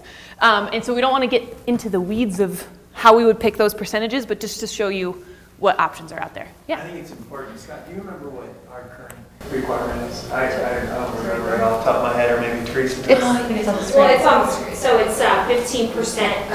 Yeah. I don't have my glasses on. That's right there on the screen. So now, this is I need to sit right. Yeah. So currently, this requirement's in our zoning code, and it's not in the building code. So that would be one thing to look at, is are we going to do this part of building code or zoning code for parking spaces? Parking space numbers are usually a zoning thing, not a building thing. So that might be something to think about as we go out. But yeah, it's 15% EV capable and one per 15 spaces required for EV space. Like EV actually installed. EV installed, but then we also have in the sustainability, I call it, you guys say menu, but I say they're requirements because they are requirements for the most part. In the sustainability requirements, we have additional requirements. You can do more level 2 charging. So you see a couple sites now doing level 2 chargers. Yeah. Awesome. Okay. Thanks, Lauren. So just looking at cost, again, it's a lot easier to do up front, a lot cheaper to do up front than it is if you retrofit. There are a couple studies that have looked at this. Different numbers come out for each, but the moral of the story is, as you, Todd, I don't know if you can see, this is $300 for an upfront per garage for single family home. Retrofit is $1,300. If we look at moving to the multifamily, it's about $700 upfront per space, and then a retrofit is about $2,500 upfront per space. So significant difference. All right, questions on option A. So again, IECC base code plus solar ready required, electric ready required, and some level of EV readiness, which is the umbrella that covers capable, ready, and EV installed. Right, and just to clarify, the these are already, they're just appendices that would simply just need to be included in the adoption. The language is already set. And once it is adopted, it just becomes part of the base code. Yep. And I'll clarify, the solar ready is an existing appendix. Electric ready and the EV ready are pre-written codes. There are organizations who have pre-written code language for those elements, but they're not actually in the code book. So, and maybe this question is for Teresa, do we want to talk about pros, cons, questions on these now, or should we get through all three? No, I think today's about understanding, and then we're going to talk about the impacts of some of this. But keep your hold that thought. Yeah. Write down all your questions, because I know this is a really information-heavy meeting. We're just going to be... Fill out the survey. Oh, okay. Write them all down. Yes. On my handout, there was that zero code bit in there, but we didn't just talk about that. We just talked about the appendices, the 2, 3, and 4, right? Correct. I don't... Yes, this... Thank you. I hadn't seen this one. The zero code is another appendix in the 2021 code, but that's not being considered as part of this package that we're talking about. We can just... We'll do that. Would we include the... The zero energy appendix ended up on the handout, so we're just going to take that one off. Oh. Okay, so everyone feels clear about option A? For the most part, we feel good. Okay, moving on to option B. So the National Building Institute developed when I believe that they started with the 2018 code, and then they've done the same with the 2021 code, developed an overlay for the code itself. So basically they took the whole code book and they made inline edits to the code itself to support certain sustainability attributes. A lot of those are the ones that a couple of those are the ones that we just talked about, but this goes a step further. So the NBI, National Building Institute, has 2 overlays that they develop. One is a mixed fuel overlay, which allows for natural gas. The second is an all-electric overlay.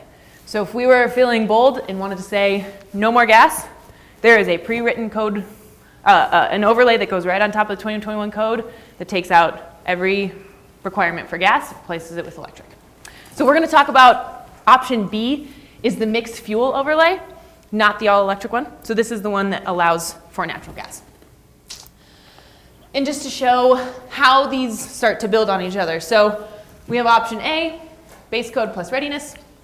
Option B, we have these same 2 elements, and then we add battery storage ready and grid connected building controls. And we'll talk about the importance of those in just a moment. So let's see, what do we want to share on this? Duck curve. This is kind of what I talked about earlier. This is just a pre-written code. They make it super simple, so it's not something that we have to customize. It just comes as a package that overlays right on top of with pre-made edits to the 2021 code. Makes it super simple for a community who wants to push the envelope. And so in order to understand some of the provisions that are in this mixed use or mixed fuel overlay, it's important to understand a little bit about the grid. And again, I'm going to preface this by saying I am not a grid expert, but let me see if I can explain this in a way that makes sense to everybody. So when we the grid is getting cleaner, right? More renewable energy is coming onto the grid. And there is a certain point in which the renewable energy that we put onto the grid, because of its intermittency, because solar comes on during the day, wind typically comes on at night, there are gaps in the grid that make it so renewable power is not consistent throughout the day, right? And that's a problem that we're aware of when it comes to solar, when it comes to wind. And so it's important to know that when utilities are thinking about how they're going to get to 100% renewable energy, and I've listened to a couple presentations from a couple utilities about this, so I'm just going to kind of try and share their sentiment. The 80%, easy to do. You can get to the 80% renewable energy, no problem. It's that last chunk that makes it really, really tricky. And here's why. So let's imagine this red line. Hopefully everyone can see this red line. is the typical consumption pattern in a day. In the morning when everyone wakes up, it spikes. Everyone's cooking breakfast, taking hot showers, turning on their lights. People go to work throughout the day, and then everybody, when they get home at night, starts their washing machine, starts their dishwasher. Starts their new electric heat pump. That's a new electric load at night. So you're gonna have winter peaking, which you've never had before. Can I add to the utility conversation real quick? Okay, yeah, sure. I just want to add 2 sentences. So I work with utilities in the Northeast and then primarily in California, right? California is not even incentivizing solar anymore. It's solar plus batteries. So the NBI code overlay is going to prepare us in Colorado for the day, right, when like Excel realizes like it's becoming incrementally more expensive for me to introduce new renewable onto the grid, because every new piece of renewable has got a new piece of intermittency, and you aggregate that, and it's very unpredictable and very hard for them to manage and control. And so if you couple that with electrification and you start thinking about the future of heat pumps replacing natural gas, as we're going to do with IECC already, then we need to be thinking about storage, and we need to be thinking about how we can shift the demand from the middle of the day and use it at night, and that's not going to be just in your homes. I would argue that we will see it very soon, and I think a lot of your NREL folks would agree. You're going to see commercial storage, you're going to see thermal energy storage being used far more commonplace. You're going to see community solar storage banks. Those things are going to start popping up. And so I just think when you talk about Golden specifically, you talk about these old buildings run on heat pumps, I think storage should be in the conversation. And I'm sorry to interrupt your... No, that was fantastic points. Thank you, Miles, because you know much more about this than I. And that's exactly the point that I've heard from many utilities too. Every distributed energy resource that gets put on the grid without battery is an additional cost for the utility to manage without them getting a benefit of being able to control the flow of that energy. And so just really quickly looking at this chart, if we say that during the middle of the day we've got solar PV that completely drops, like we have more solar than we need for our energy demand. We've got this whole extra chunk of energy that's being generated that we aren't doing anything with.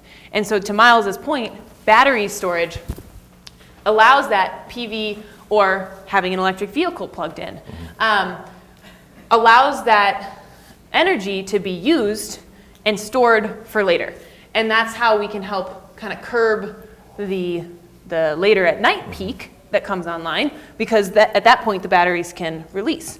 And it goes beyond just batteries, and this is what the NBI code talks about, is that it also it goes into grid responsive controls.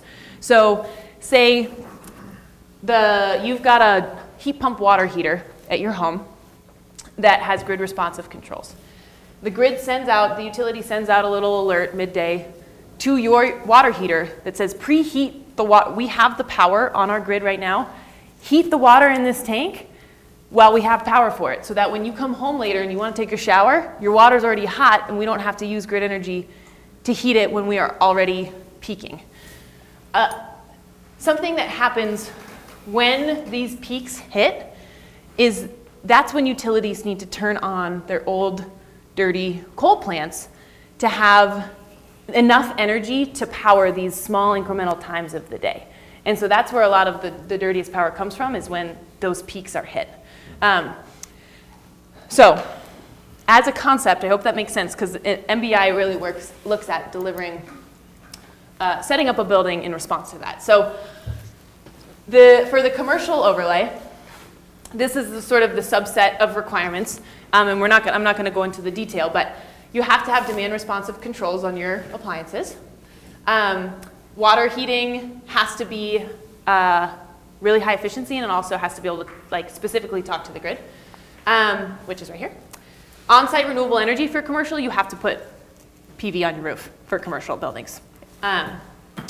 Electric vehicle charging infrastructure doesn't require that you put in any EV chargers, but you have to have EV capable and EV ready spaces. And then it has to be electric ready. So you have to have the wiring and the panel capacity for all of those appliances to move to electric. And for residential, similar but slightly different. Solar ready, they don't require you put on PV in the residential overlay. you have to have battery storage ready. What's interesting is, remember I talked about in the IECC 2021 codes, there is a section for additional energy efficiency. And in the residential code, you have to meet one of the bullets there for additional efficiency to be compliant with code. This says you have to meet, I believe is it 3? Let me look at my notes. Three of the new. Oops. 3 of your add-ons? I believe you have to do 3 of the total list of efficiency requirements in order to comply with this overlay. You have to have appliances that are grid responsive. You have to have EV readiness and monitoring, like a sub-meter specifically for your EV charging. It has to be electric ready. So again, and actually, I mean, we could define this maybe as electric preferred because of these additional efficiency. And then if you go the performance pathway in the code, there's just some changes to the performance score that you would have to meet. And on the electric EV, on the EV metering too, that's on commercial, it's it's intended to sub-meter all of the EV, like it's looking forward to like far greater EV charging adoption, and it's assuming it's like way down the road. And so it's splitting that meter off so that it doesn't take away from your building performance, because it's assuming you're probably going to be reporting some building performance benchmarking by this time.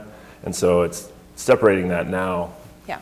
And for some very real context on that, Colorado is developing a building performance standard, which says if you're an existing building, you have to improve your performance over time. And they're discussing how to make sure that energy use from EVs are excluded from the total building performance, because they would add significantly to a building's energy use and could really hurt performance. Can do one more point while you switch Please, slides? please, Okay, please. one more. We're just having a conversation here, so I just want to continue the conversation. I promise not to get too technical, but we have a few technical people, many technical people, and I just want to like throw this out, and something we're going to discuss later. But UC Davis has got a really cool report. I mean, NREL's got lots of cool reports, so shout out to NREL. But UC Davis and LBNL, there's some really cool stuff coming out on like real-time greenhouse gas emissions reporting. Like Google data centers leading the way on how they report like where their energy is coming from and how they identify those little pieces of information. And like blockchain technology is really advancing in this space. And so it's not going to be long before we're going to be able, I think, right? This is a very heavily opinionated and research-based opinion, but I think that it won't be very long before we start to see drastic improvements in our utilities providing us data as to where, real-time data, not just daily chunks of data, minute to minute, 15-minute interval, what have you, data on where your power is coming from, so that you can optimize further what kinds of heating you're using. So if you have a dual fuel home or business or any number of things, right? So just a little chunk of technicality that I think is important when we're talking about New Building Institute. I think it's going to introduce some of those codes that allow to do some more of the like exciting technical stuff down the road. But it's probably a lot for like a normal like resident to just like consume at once. And so the goal right now is that might be part of the roadmap, right? Is looking ahead at some of that technology. So. Awesome. Thanks, Miles. So I just wanted to pull this quote up here because I thought it was really impactful for me, and it's basically saying, I'll read it out loud. The inclusion of these code measures may seem additive, but in fact, as the building stock increases its resilience on the electric grid, parentheses, as buildings heat with more and more electric instead of gas, buildings built with these grid integration technologies will be relied upon as grid assets, able to help shift, shape, and shave the peaks of the electric load rather than bringing new generation resources online, making them critical components of the new era of all electric buildings. So I really like this quote. In simpler words, we know our energy system needs to change if we're going to reach 100% renewable energy. And so to the best of our ability, we should be building our homes and our buildings to be able to facilitate that transition to 100% by enabling these grid controlled events, and to make sure we've got battery storage and on-site renewables that can all sort of help with that transition. Okay, questions? I see a Sometimes couple like right to away, point yes. myself to master the obvious. Please. Somebody's going to need to ask, why are we not considering the all-electric overlay? I was just gonna ask that. Master the obvious. Okay, I'll answer this because this is my fault. We're not talking about that. Or unless you want to. Well, I mean, You want to answer that? yeah, I think so. We made a choice as a consultant team between the two. And that is not to say that we can't consider the all-electric overlay. I think the idea was, how can we come up with code options that stack one by one, sort of in order on top of each other? To be completely honest, there have been no communities that have gone with an all-electric code, so, but. In Colorado. In Colorado. California, so. Yeah, thank you. With a big asterisk that there's no reason Golden couldn't be the first. And so we decided to present on the mixed fuel, thinking that it might be the most acceptable. But that being said, I don't think there's any reason we can't consider the all-electric overlay. Okay. Right. Could you briefly describe what the all-electric is? So basically, You don't have a slide on it, sorry. No, I know. Just put them on the sheet, so you get to ask about it. Yes. I didn't get to look at these sheets. What is it on the sheet? So basically, Miles, do you have a bit of a better sense of? I do. We put the sheets together when we were planning on providing a very complex, real presentation as to how these codes work. The reality is that these codes are very customizable, but we need to break them into consumable pieces that won't derail the group and that won't derail the community. Frankly, you guys are very technically savvy, and I think that we could probably have made this a much more technical presentation. We just weren't quite sure how to approach that, and so we need to, you can adopt all electric code overlay, but you can adopt custom pick and choose pieces of these codes, in all actuality. But we need to be able to first, what will fit the needs of Golden and your priorities in the timeline that we have, and what will feasibly pass, and what can we build into our roadmap in a phased approach that makes sense for Golden. So can you talk about what's in the all-electric code? Just asking, oh, what is I'm sorry, I didn't answer your question at all. Okay. No, you sort of covered my question, although it felt a little bit natural gas is a transition fuel, you have to deal with it, and I feel we're past that point in the sense of emergency. Yeah. But thank you, I appreciate what you're saying politically. Yeah. I agree. Absolutely. But I do think Tanya is more like, just show me what's on the overlay. Do you have What's the difference between all electric and mixed fuel? Yeah. All electric does not allow for any natural gas installation in new construction, but it's all electric. So it's all electric appliances. It's all electric. Infrastructure. Grid responsive controls, still integrated, battery ready, still integrated. It would be a heating variance ready. process in the event it was, or would it not? What, you can't get the grid to your house? Okay, so essentially, Well, no, zero think about energy. commercial The all-electric is it zero energy? No. I'm just thinking out loud, variance process. Yeah. There's some certain very unique things, or an industrial. Yeah, sure. An industrial building that needs to use natural gas in their manufacturing process. Right, okay. Yeah, there are many. Yeah, there are You fine can really details, customize it. workarounds. Yeah. I would say that right now, and quite really, truthfully, if we look at Excel and where our power is coming from, that's where I was kind of getting at is. There's a strategy here. There's two curves at play. There's how fast is Excel moving towards their clean power generation, and how fast we want to electrify to optimize, what we're achieving. And so, I think that offering, a minimum of readiness provisions for this summer's, approach, I think that gets us in the doorway with a roadmap that makes sense based on Excel's generation map towards, net zero. It already makes sense now. Yeah, I'm not disagreeing with that either. So I totally agree with you. We've already passed that. Yep, Excel's clean enough. They're getting way faster. Yep, in the next 2 years, and even today, you can install it today, you'll be better off from emissions. Right. That story is not real anymore. Yep. I think the real part is that people aren't used to technology. It's more expensive. Will people be ready for the next code cycle? So I think that part of it is real. Tanya, did you have a question? I have a comment. I would like that we include, for new construction, a zero energy option. And it sounds like the all-electric may be closest. And Teresa, what is the reason that we don't have an option everything is ready. I understand the roadmap, but there was always a roadmap for existing buildings. Yep. I don't know if we need a roadmap for new buildings. That could very well be, yes, and exactly. the But is roadmap option for- C the Yeah, let's equivalent to go that? through option So- C, because we all, let's see it, and let's talk Okay, about it tonight. all right. And And then kind let's of, talk about the ready versus Yep. going there. just to round out this point here, these are all options that we would consider in the future, so I think it would be good for us to add the all-electric overlay as like another pathway. Even And if we it were could- like the next code cycle. Right, so let's talk about that, and we don't have to decide or conclude like which direction you all want, because what you're gonna see in the next couple of meetings is how does that impact Mhm. single family, commercial, affordable housing, other things, the department. So we don't want to draw any conclusions yet, but I think it's fair, we can ask that as an option. Yeah, definitely. And I just want to say that I really appreciate you guys calling us out for that, because sometimes you come into a room and you don't know if you'll have a bunch of folks who are like, we want natural gas and we love natural gas because of my cooking and my fireplace.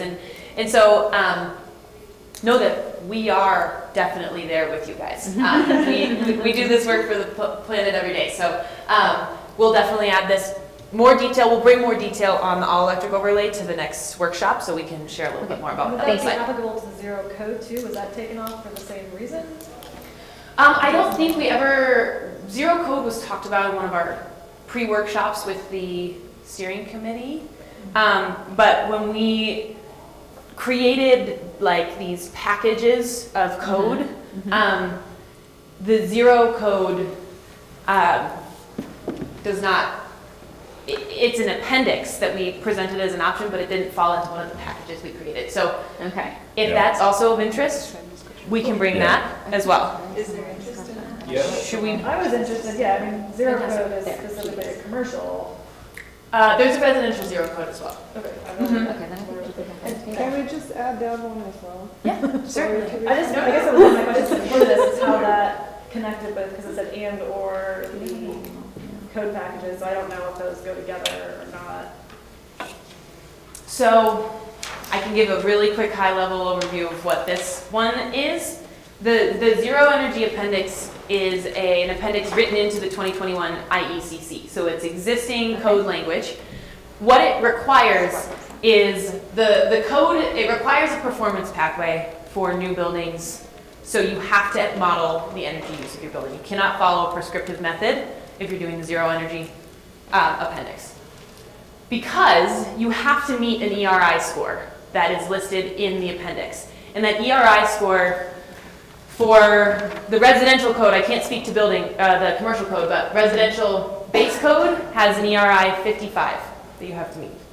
In the Zero Energy Appendix, you have to hit a 47 ERI, so drops it by 8 points. Can I do math? And then it requires that you offset your energy with on-site PV or off-site PV. And that's for both the commercial and the residential. So it's a significant gain in efficiency plus a required offset.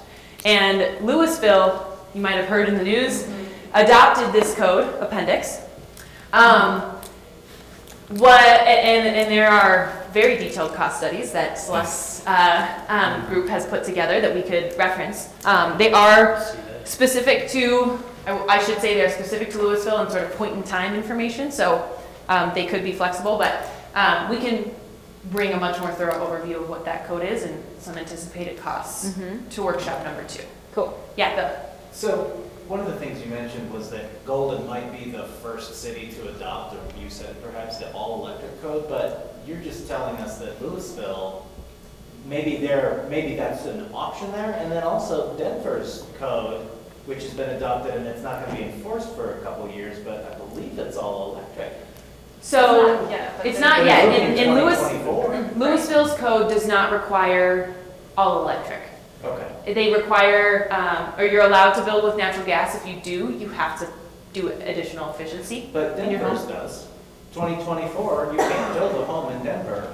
Well, it hasn't been. I don't think they're proposed amendments. Yeah, I don't think that they're final. I guess that's the point here of like, The whole Front Range is in the process of, I think a lot of us Yeah. want to see how we're getting there, even if it's not appropriate this summer. Yeah, no, I think that's completely fair. So, I can pull a summary of what those proposed changes, the really key electrification ones that would matter to this group, what those are, and bring those next time too. Well, we're gonna have good discussions about gas cooking appliances and, what about that? I'll bring what percentage are we talking about of gas, and are we letting, the perfect be the enemy of the good, and et cetera? And we'll get there, but let's look at 3 and let's talk about this. There's just the perception. There's a lot of thought around this, and a lot of people have different opinions on it, and we have to come up with what we think our best recommendations.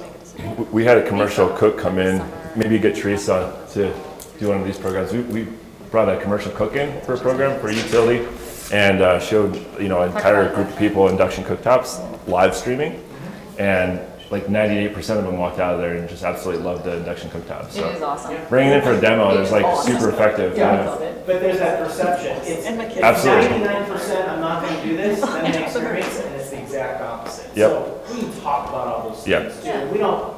There's lots of flexibility in here too. It would be nice to just take something off the shelf and say this is what we're going to do. But we're golden. Any jurisdiction can do whatever it wants ultimately, but we want it to be somewhat simple to implement. Right. So, anyways, let's look at 3. Thanks. Any more questions before we move on? Thank you for honoring that question. Yeah, of course.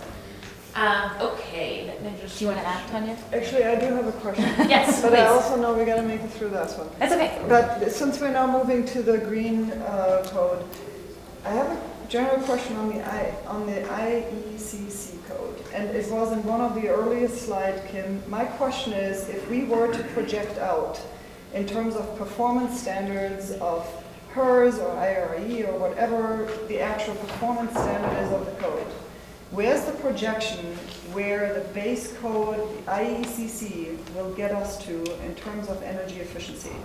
Are we going to be by 2030 at 40% of current energy use in a building? If we're constantly moving tighter, is there any overarching goal that IECC committee has set? We want to strive to achieve a certain long-term goal. Do you know what I'm saying? I do know what you're saying.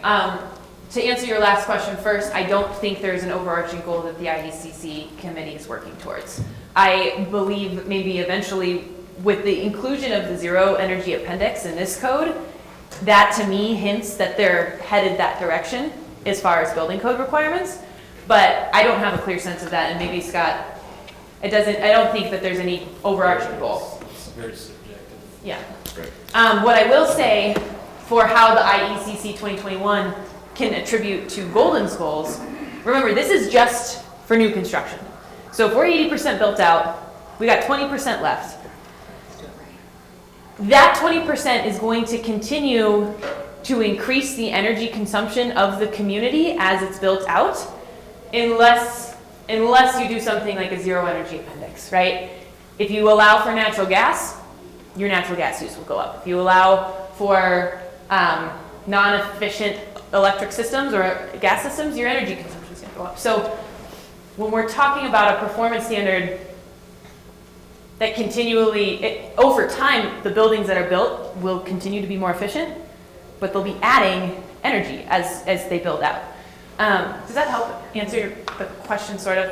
As far as how we address the existing stock. I'm asking specifically for the energy efficiency component. Yeah. Not so much where the energy is, the production component, where the energy is coming from. I'm asking for the envelope. And where the envelope of the IECC will get us over time if there is any kind of prediction.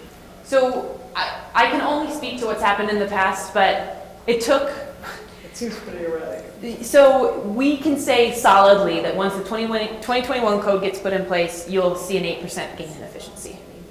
That has been documented. That's sort of the design of the code. Now, this committee, the city, has an opportunity to add more efficiency measures if they want to increase that to maybe 10% within this code package. Or I assume, although it's every new version of the IECC code that comes out gets a tiny bit more efficient. That being said, we don't know how much more efficient. One of the earlier slides, actually a projection. That's just where it's been. But it's just, I don't know if this is real or... I'm going to kind Yeah. It's fine, I withdraw my question. I think it's a great question, but It's a great conversation to be had. It's, let's hold it and we'll make sure we answer it. So we just have to get through the Yeah. Yep. Thank you. Okay, I'll go back. Thank you. Though. And I think the quick answer is we don't know what the next codes are gonna do. Okay. So option C, we're gonna try and keep us on track here so we end on time tonight. So I'm gonna blow through this a little bit, but for option C, we have 2 different code standards that we would package together, or it could be decoupled, but we would package together as option C. The first is the International Green Construction Code that applies to commercial, and the second is the DOE Zero Energy Ready Home Standard that applies to residential. Oh, there we go. So, this got cut off a little bit, but looking again at how these codes stack. So this says IECC 2021 down here. And again, even though this code, the International Green Code, is its own book within the suite of code books, it matches the efficiency levels of the IECC. So they all build on each other. Same with the DOE Zero Energy Ready Homes program. So for DOE Zero Energy Ready Homes, it requires PV ready. PV ready in the DOE Zero Energy Ready Homes is a little bit more stringent, I would say, than the solar ready appendix within the code. There's a PV ready checklist that has to be completed with several things that, and Miles, I don't know if you have any like additional detail you can share about what's in that. on PV readiness? For this checklist. We can send out the links to the checklist so you guys can check it out. It also requires additional efficiency measures. This Zero Energy Ready Homes program was meant to be about 10% more efficient than the base code. And because it's Zero Energy Ready, again, it's getting to that super high level of efficiency so that if you do put solar on your roof, it can offset your energy to be net zero, right? But it's not requiring that you put PV on, just PV ready. It also requires that you hire what's called an energy rater. An energy rater is somebody that will work with you throughout the construction and come on site to verify that certain things have been done and that they've been done correctly. And so the energy rater has 2 different inspections. They come when before the walls are sealed up to check insulation, to check the ducts, and to make sure the behind the wall systems were done properly. And then they come back at the end and do a blower door test to verify performance. And what's nice for Scott in this scenario is that the energy rater does the compliance check for code. So basically the energy rater says, boom, bam, here's the documentation, this home is compliant, we're good to go. But it does require the homeowner to hire this third party to do that verification. They're coming out anyway. Just to meet 2021 code, you have to get a blower door test. You don't have to get a full HERS score done. Right. So you don't have to go through the whole REMRATE process to find out if it's a 22 or a 27 score. But you've got an energy rater coming out to do performance metrics, blower door test, duct blasting test, on any 2021 code without ever getting past A. That's just base code. So that's a little misleading, I think. Okay, no, that's really helpful, Bill. I don't think I realized that the energy raters were used in the 2021 base Someone's code. got to come to a blower door test to figure out air tightness. It's part of the code. Yeah, I mean, but that in and of itself is not exactly what the energy raters are. I mean, that might be one part of a company it's different that just than needs a energy. blower An door. energy rating is different than a blower door test. Right. Usually it's the same. And I should say that the energy rater has to meet very specific, whoever's doing it has to meet very specific requirements. Right. There's like a technical certification you have to get in order to be an energy rater. So I bet there's not a single person doing blower door testing in Colorado that doesn't have that. you know, I can speak very quick, like where I live up in the mountains, there are a lot of folks who know how to conduct a blower door test. And there's only one energy rater in the whole county that I live in. So I think it varies just a little bit, depending on where you are. And then the other thing that the DOE's Zero Energy Ready Homes program does is it requires you to become Indoor Air Plus certified. And I'll go through, there's a checklist of what that means. I'll go through a slide of what that means in a little bit. So then we move over to the International Green Construction Code. Can I get a quick show of hands? Is anyone familiar with LEED? LEED certification, L-E-E-D, yeah. Oh, quite a few of you, fantastic. So the Green Construction Code was modeled after the LEED certification. And so this is a really good alternative rather than mandating LEED certified as part of a code to require instead the International Green Construction Code. So we'll talk about this, but similar to LEED, they have all of these different categories that have mandatory requirements within them. So there are things you have to do for site sustainability, water efficiency, the materials you build your building with, how you dispose of your waste, how you build the building. Some of those questions that were asked early on, can we influence construction methods to be low carbon? It's built into this. And then making sure that there are plans for operation so that the building isn't just built without any transfer of knowledge for how it was built, what systems are in there, how it was designed, to the operator, right? Making sure that that transition is smooth so the operator knows the type of building that they have. There's also a whole suite of things for indoor air quality that fall under this code. And then under the energy section of this code, it requires energy monitoring and demand response, which we saw in the NBI code as well. There we go. So one of the baseline requirements for the DOE's Zero Energy Ready is home must be Energy Star certified. And this is what's going to get you that 10% over the base code certification, or the energy performance. So I'll talk a little bit more about what this is, but you can kind of equate this to, it's pretty similar to the standards that you'd need to meet to be a zero energy home from the IECC appendix.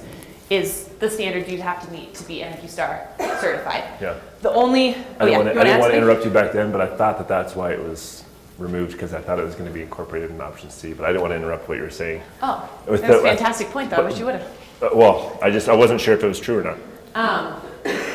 So they're not identical, but they are very similar. Right. To be Energy Star certified, there are requirements about the contractor, the HVAC contractor that works on your job has to be Energy Star certified. So there's just like another layer of like the party you work with has to have the right certifications to build your home.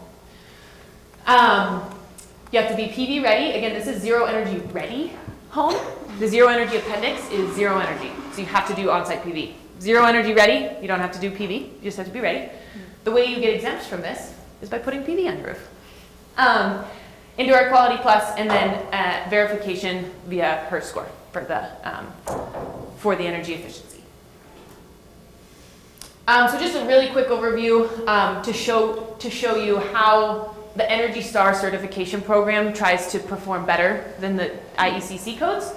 So you can see the first version of Energy Star, or I guess it was version 3, came out, it was 10% better than the 2009 IECC. 2012, 2015, 2018, if you guys remember from that chart, didn't have a lot of energy gains, it was about the same. So version 3.1 was a 10% gain from those. And now we're at version 3.2. I will say for so everybody's aware, the version DOE Zero Energy Ready version 2 and Energy Star version 3.2 are in draft form. They've gone through public comment. I believe they'll be released in the middle of this year, but both of them are currently under development because they base themselves off the 2021 code, which was only recently released. So the version 3.2 Energy Star will go 10% beyond the 2021 code, right? That's the goal of this program. So Energy Star version 3.2 covers single family, multifamily for new construction. Again, here's that HVAC quality installation training and oversight. There has the HVAC contractor has to be EPA recognized, and for single family homes, you have to do a performance pathway. For multifamily, you can do a prescriptive path or a performance path. Oh, thank you. Okay, we will zip through this. Indoor Air Quality Plus, what this covers. Moisture control inside the home, radon gas, which is a big problem in Colorado. It covers pests, HVAC equipment, what that means is making sure the right filters, you have the right mechanical system that allows fresh air into the home, and you also have filters that filter out all the bad stuff. And then it has provisions for combustion pollutants, which is when you turn on your combustion stove, a little bit of methane leaks out of that. And then the building materials you actually build with. So making sure the carpets, the paints, the wood are all low emitting to protect indoor air quality. Okay, so that's the residential. For the green construction code. Quick clarification on those, some things, those are all part of the same thing, right? Yes. So like the Energy Star and the indoor, that's all part of DOE, zero energy. Yeah, so it's in summary bullets, it's solar ready, or PV ready checklist, Energy Star 3.2 certification, Indoor Air Plus certification. So if we're to read DOE zero energy ready home, it would say all of those things. Correct. Yes. Yep. Got it. Okay, IGCC. So again, it goes through it covers all of the same categories that LEED does. It only applies to commercial and multifamily. Does not apply to single family homes. So I don't know if you can see this. This image didn't show up very well.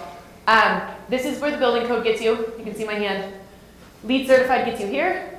This code gets you slightly above the level that you would get if you were a LEED certified building. And then you can see silver, gold, and platinum keep on ratcheting up the levels. So again, it is really baked into the requirements that would be for code or for LEED. Within each of these categories, there are mandatory requirements, and then there are non-mandatory requirements. So within each category, you can see site sustainability has 8 things that are required to do as part of that section of the code.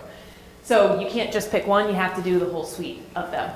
An example I'll just give for site sustainability, this includes no invasive plants. You have to set aside a certain percentage of greenfield if it exists on your site or undeveloped land. You have to manage stormwater, you have to mitigate heat island effect, you have to do a white roof or a green roof, you have to do light pollution reduction, you have to have bicycle and pedestrian connectivity, and you have to put together a site waste management plan. So just an example of sort of the level of detail and rigor that goes into this code. And then I just wanted to kind of talk about the intent behind each of these sections without having to go into the detail. So for site, it's really making sure that you're having as minimal of an impact as you can on habitat and on the community as a whole. For water use, outdoor and indoor water efficiency, outdoor being the most important. Energy efficiency, monitoring, demand response, and just efficiency. Indoor environmental quality is all about making sure that the materials you build with and the systems you have to get fresh air into the building are sufficient. Materials and resources, this is about the materials you use to build your building and then how you dispose of waste on site. And that's a really big piece that they cover here is construction and demolition waste. And then best practices for commissioning your building and passing it off to operation. And then there's also a couple things in here around reducing waste and making sure the construction process is very clean. So I'm rushing now because we only have 12 minutes left. So are there questions? Yes, Lauren. So on the ICGG, that one, does that have to be adopted in whole, or can we adopt parts of that code? I believe you can adopt parts. Like any part of the code, you could pick and choose. Like, I like this language about construction and demolition waste, and so we're going to pull this out into our building code. I see. Thank you. Yeah. Yes. Has anybody adopted that code? I think 20 different little, it's common for like a LEED substitute, but no like communities. No full adoption. No full adoption. There are a couple communities who have, as Lauren suggested, pulled pieces of the code out that they liked and moved that into their municipal code. Yep. Any other questions on either program, DOE Zero Energy Ready or IGCC? Yeah. Well, I guess this will probably be for next time a little bit more. I'm interested in, I'm trying to remember everything enough to compare this one, which has a lot more of the building materials and the built environment and the water and all of that I didn't hear in these other components. Is that correct? But the other one that you had left out, that kind of middle net zero paragraph there, that is the one that does the energy job that we're talking about, I think, isn't it? Like fundamentally. That that's the or the one that- all-electric overlay. I mean, definitely, obviously, you guys are already going to come back next time with some all-electric options for us. Yes. Okay, so they're not substitutes for each other, really, they're still sort of different pieces. So for the IGCC, in terms of energy, it is the same energy efficiency requirements as the code. It requires, let me go back to that. It requires PV ready and EV ready. And then it has code language if you're gonna do on-site renewable energy. It has that code language written, but it's not in the mandatory requirements section of the code. But you can adopt it if you But you can adopt it if you'd like. So you could make that an all-electric in a way. Yes. So nearly IGCC is not any more aggressive from an energy perspective. It is in terms of incorporating things like energy monitoring and demand response into the building itself. So as mandatory requirements. Yep. From option B, do you mean? Yeah, it's like flat with option B from energy provisions, but then like it takes a step up with some of the site sustainability provisions that are added. And to your guys' point, it'd be interesting to compare how those, relate to all the. You said that you've got a lot of these already written into your code. So maybe let me make an observation. Like, this is complicated stuff, right? Yeah. And none of us have an answer for any of this. But I will say, being in this business for a long time, maybe some perspective. Like LEED and a lot of these beyond code product, everything below the plus. These originally all started because code wasn't meeting the needs of whatever group, whether it was the government, whether it was a developer, whether it was a homeowner. They're like, I want beyond this, I want to go beyond, I want better. So these programs came about, but they evolve over time. So does code. And so code now, and for example, the sustainability checklist that we have in Golden, half of that stuff's already in the code. And it's just, you want to buy a 5-gallon toilet since you're Teresa? It's in the checklist that you need to have a low flow toilet. That's all you can buy now. So things have changed. And so code requires radon testing. Code requires air tightness testing. Code requires vapor barriers to control air quality. Code requires closed combustion. So there's intent of all these plus things that are already being met, but then there's some things that are still being missed. Recycling, construction waste recycling. That's nowhere in base code. So you have to go to a DOE Zero Energy Plus program to get that. But all that other stuff, do we need to talk about radon? It says you do, but that's already in code. So it's complicated. And I look forward to the discussion about all this. We all have different ideas of where we want to go with this, but I think we all have the intent of living in a clean, safe, affordable environment. And so those are the discussions we're going to have. But just understand that it's not as clear cut. And I appreciate your intent to try to make it. Here's option A, B, and C. But we may end up parsing stuff up a little bit. Yep. Yeah. Thank you, Bill. That's a really good point. Thank you. There's a lot of complaints. Yeah, Todd. I think it's also very important to narrow the focus to energy, because that's why we're here. There's a lot of facets to sustainability in general, but we're here because of energy use in our buildings. So let's try to keep to that box. And to that point also, this is not the end of this conversation. I know we all want to reverse climate change yesterday. And I think that, what we're seeing up and down the Front Range and then California and what we're learning from them, there could be different strategies that we can come to an agreement on that are realistic for the city of Golden that will pass, that's focused on energy, that uses the technology that's available today and the energy that's being distributed here today, right, to meet these goals in 2030, 2050. But I agree. I wish, this would happen a long time ago. Yeah. One other thing, none of the three options could I tell was an actual net zero energy option. Full bore, go big, go once, go get it done. And I'd like to see one of the options. Yeah, I think we agree. To be a full bore zero energy requirement. And so what might be helpful, and Teresa, we'll certainly connect with Teresa offline, but what might be helpful for next meeting is to look at how some of these options we've talked about today, the zero energy appendix, the all-electric overlay, and the energy requirements in the IGCC, which mirror in many ways in the DOE Zero Energy, how those all compare to each other, so we can see specific to Zero Energy, how do these codes, what are they doing and how are they different? Yeah, and how can they scaffold? And how can they build on each other? Yeah. Definitely, yeah. Okay, that's Cool. really thank feedback, yeah. Awesome, so to wrap up, next workshop, we'll be talking about the code options again, and we'll bring back more information about this stuff that we just talked about. Try and send some information, some links out ahead of time so you guys can have a chance to get familiar with it. But what we're gonna wanna do is look at these code options, and as Teresa stated earlier, how do these codes impact all of these different stakeholders in the community? What are the real and benefits and real unintended consequences that these codes might have? And so this was an information-heavy meeting. Next time it will be a discussion-heavy meeting, and I look forward to hearing all of the fantastic ideas you guys have. And so this list involves the criteria that we went in earlier, right, that you presented?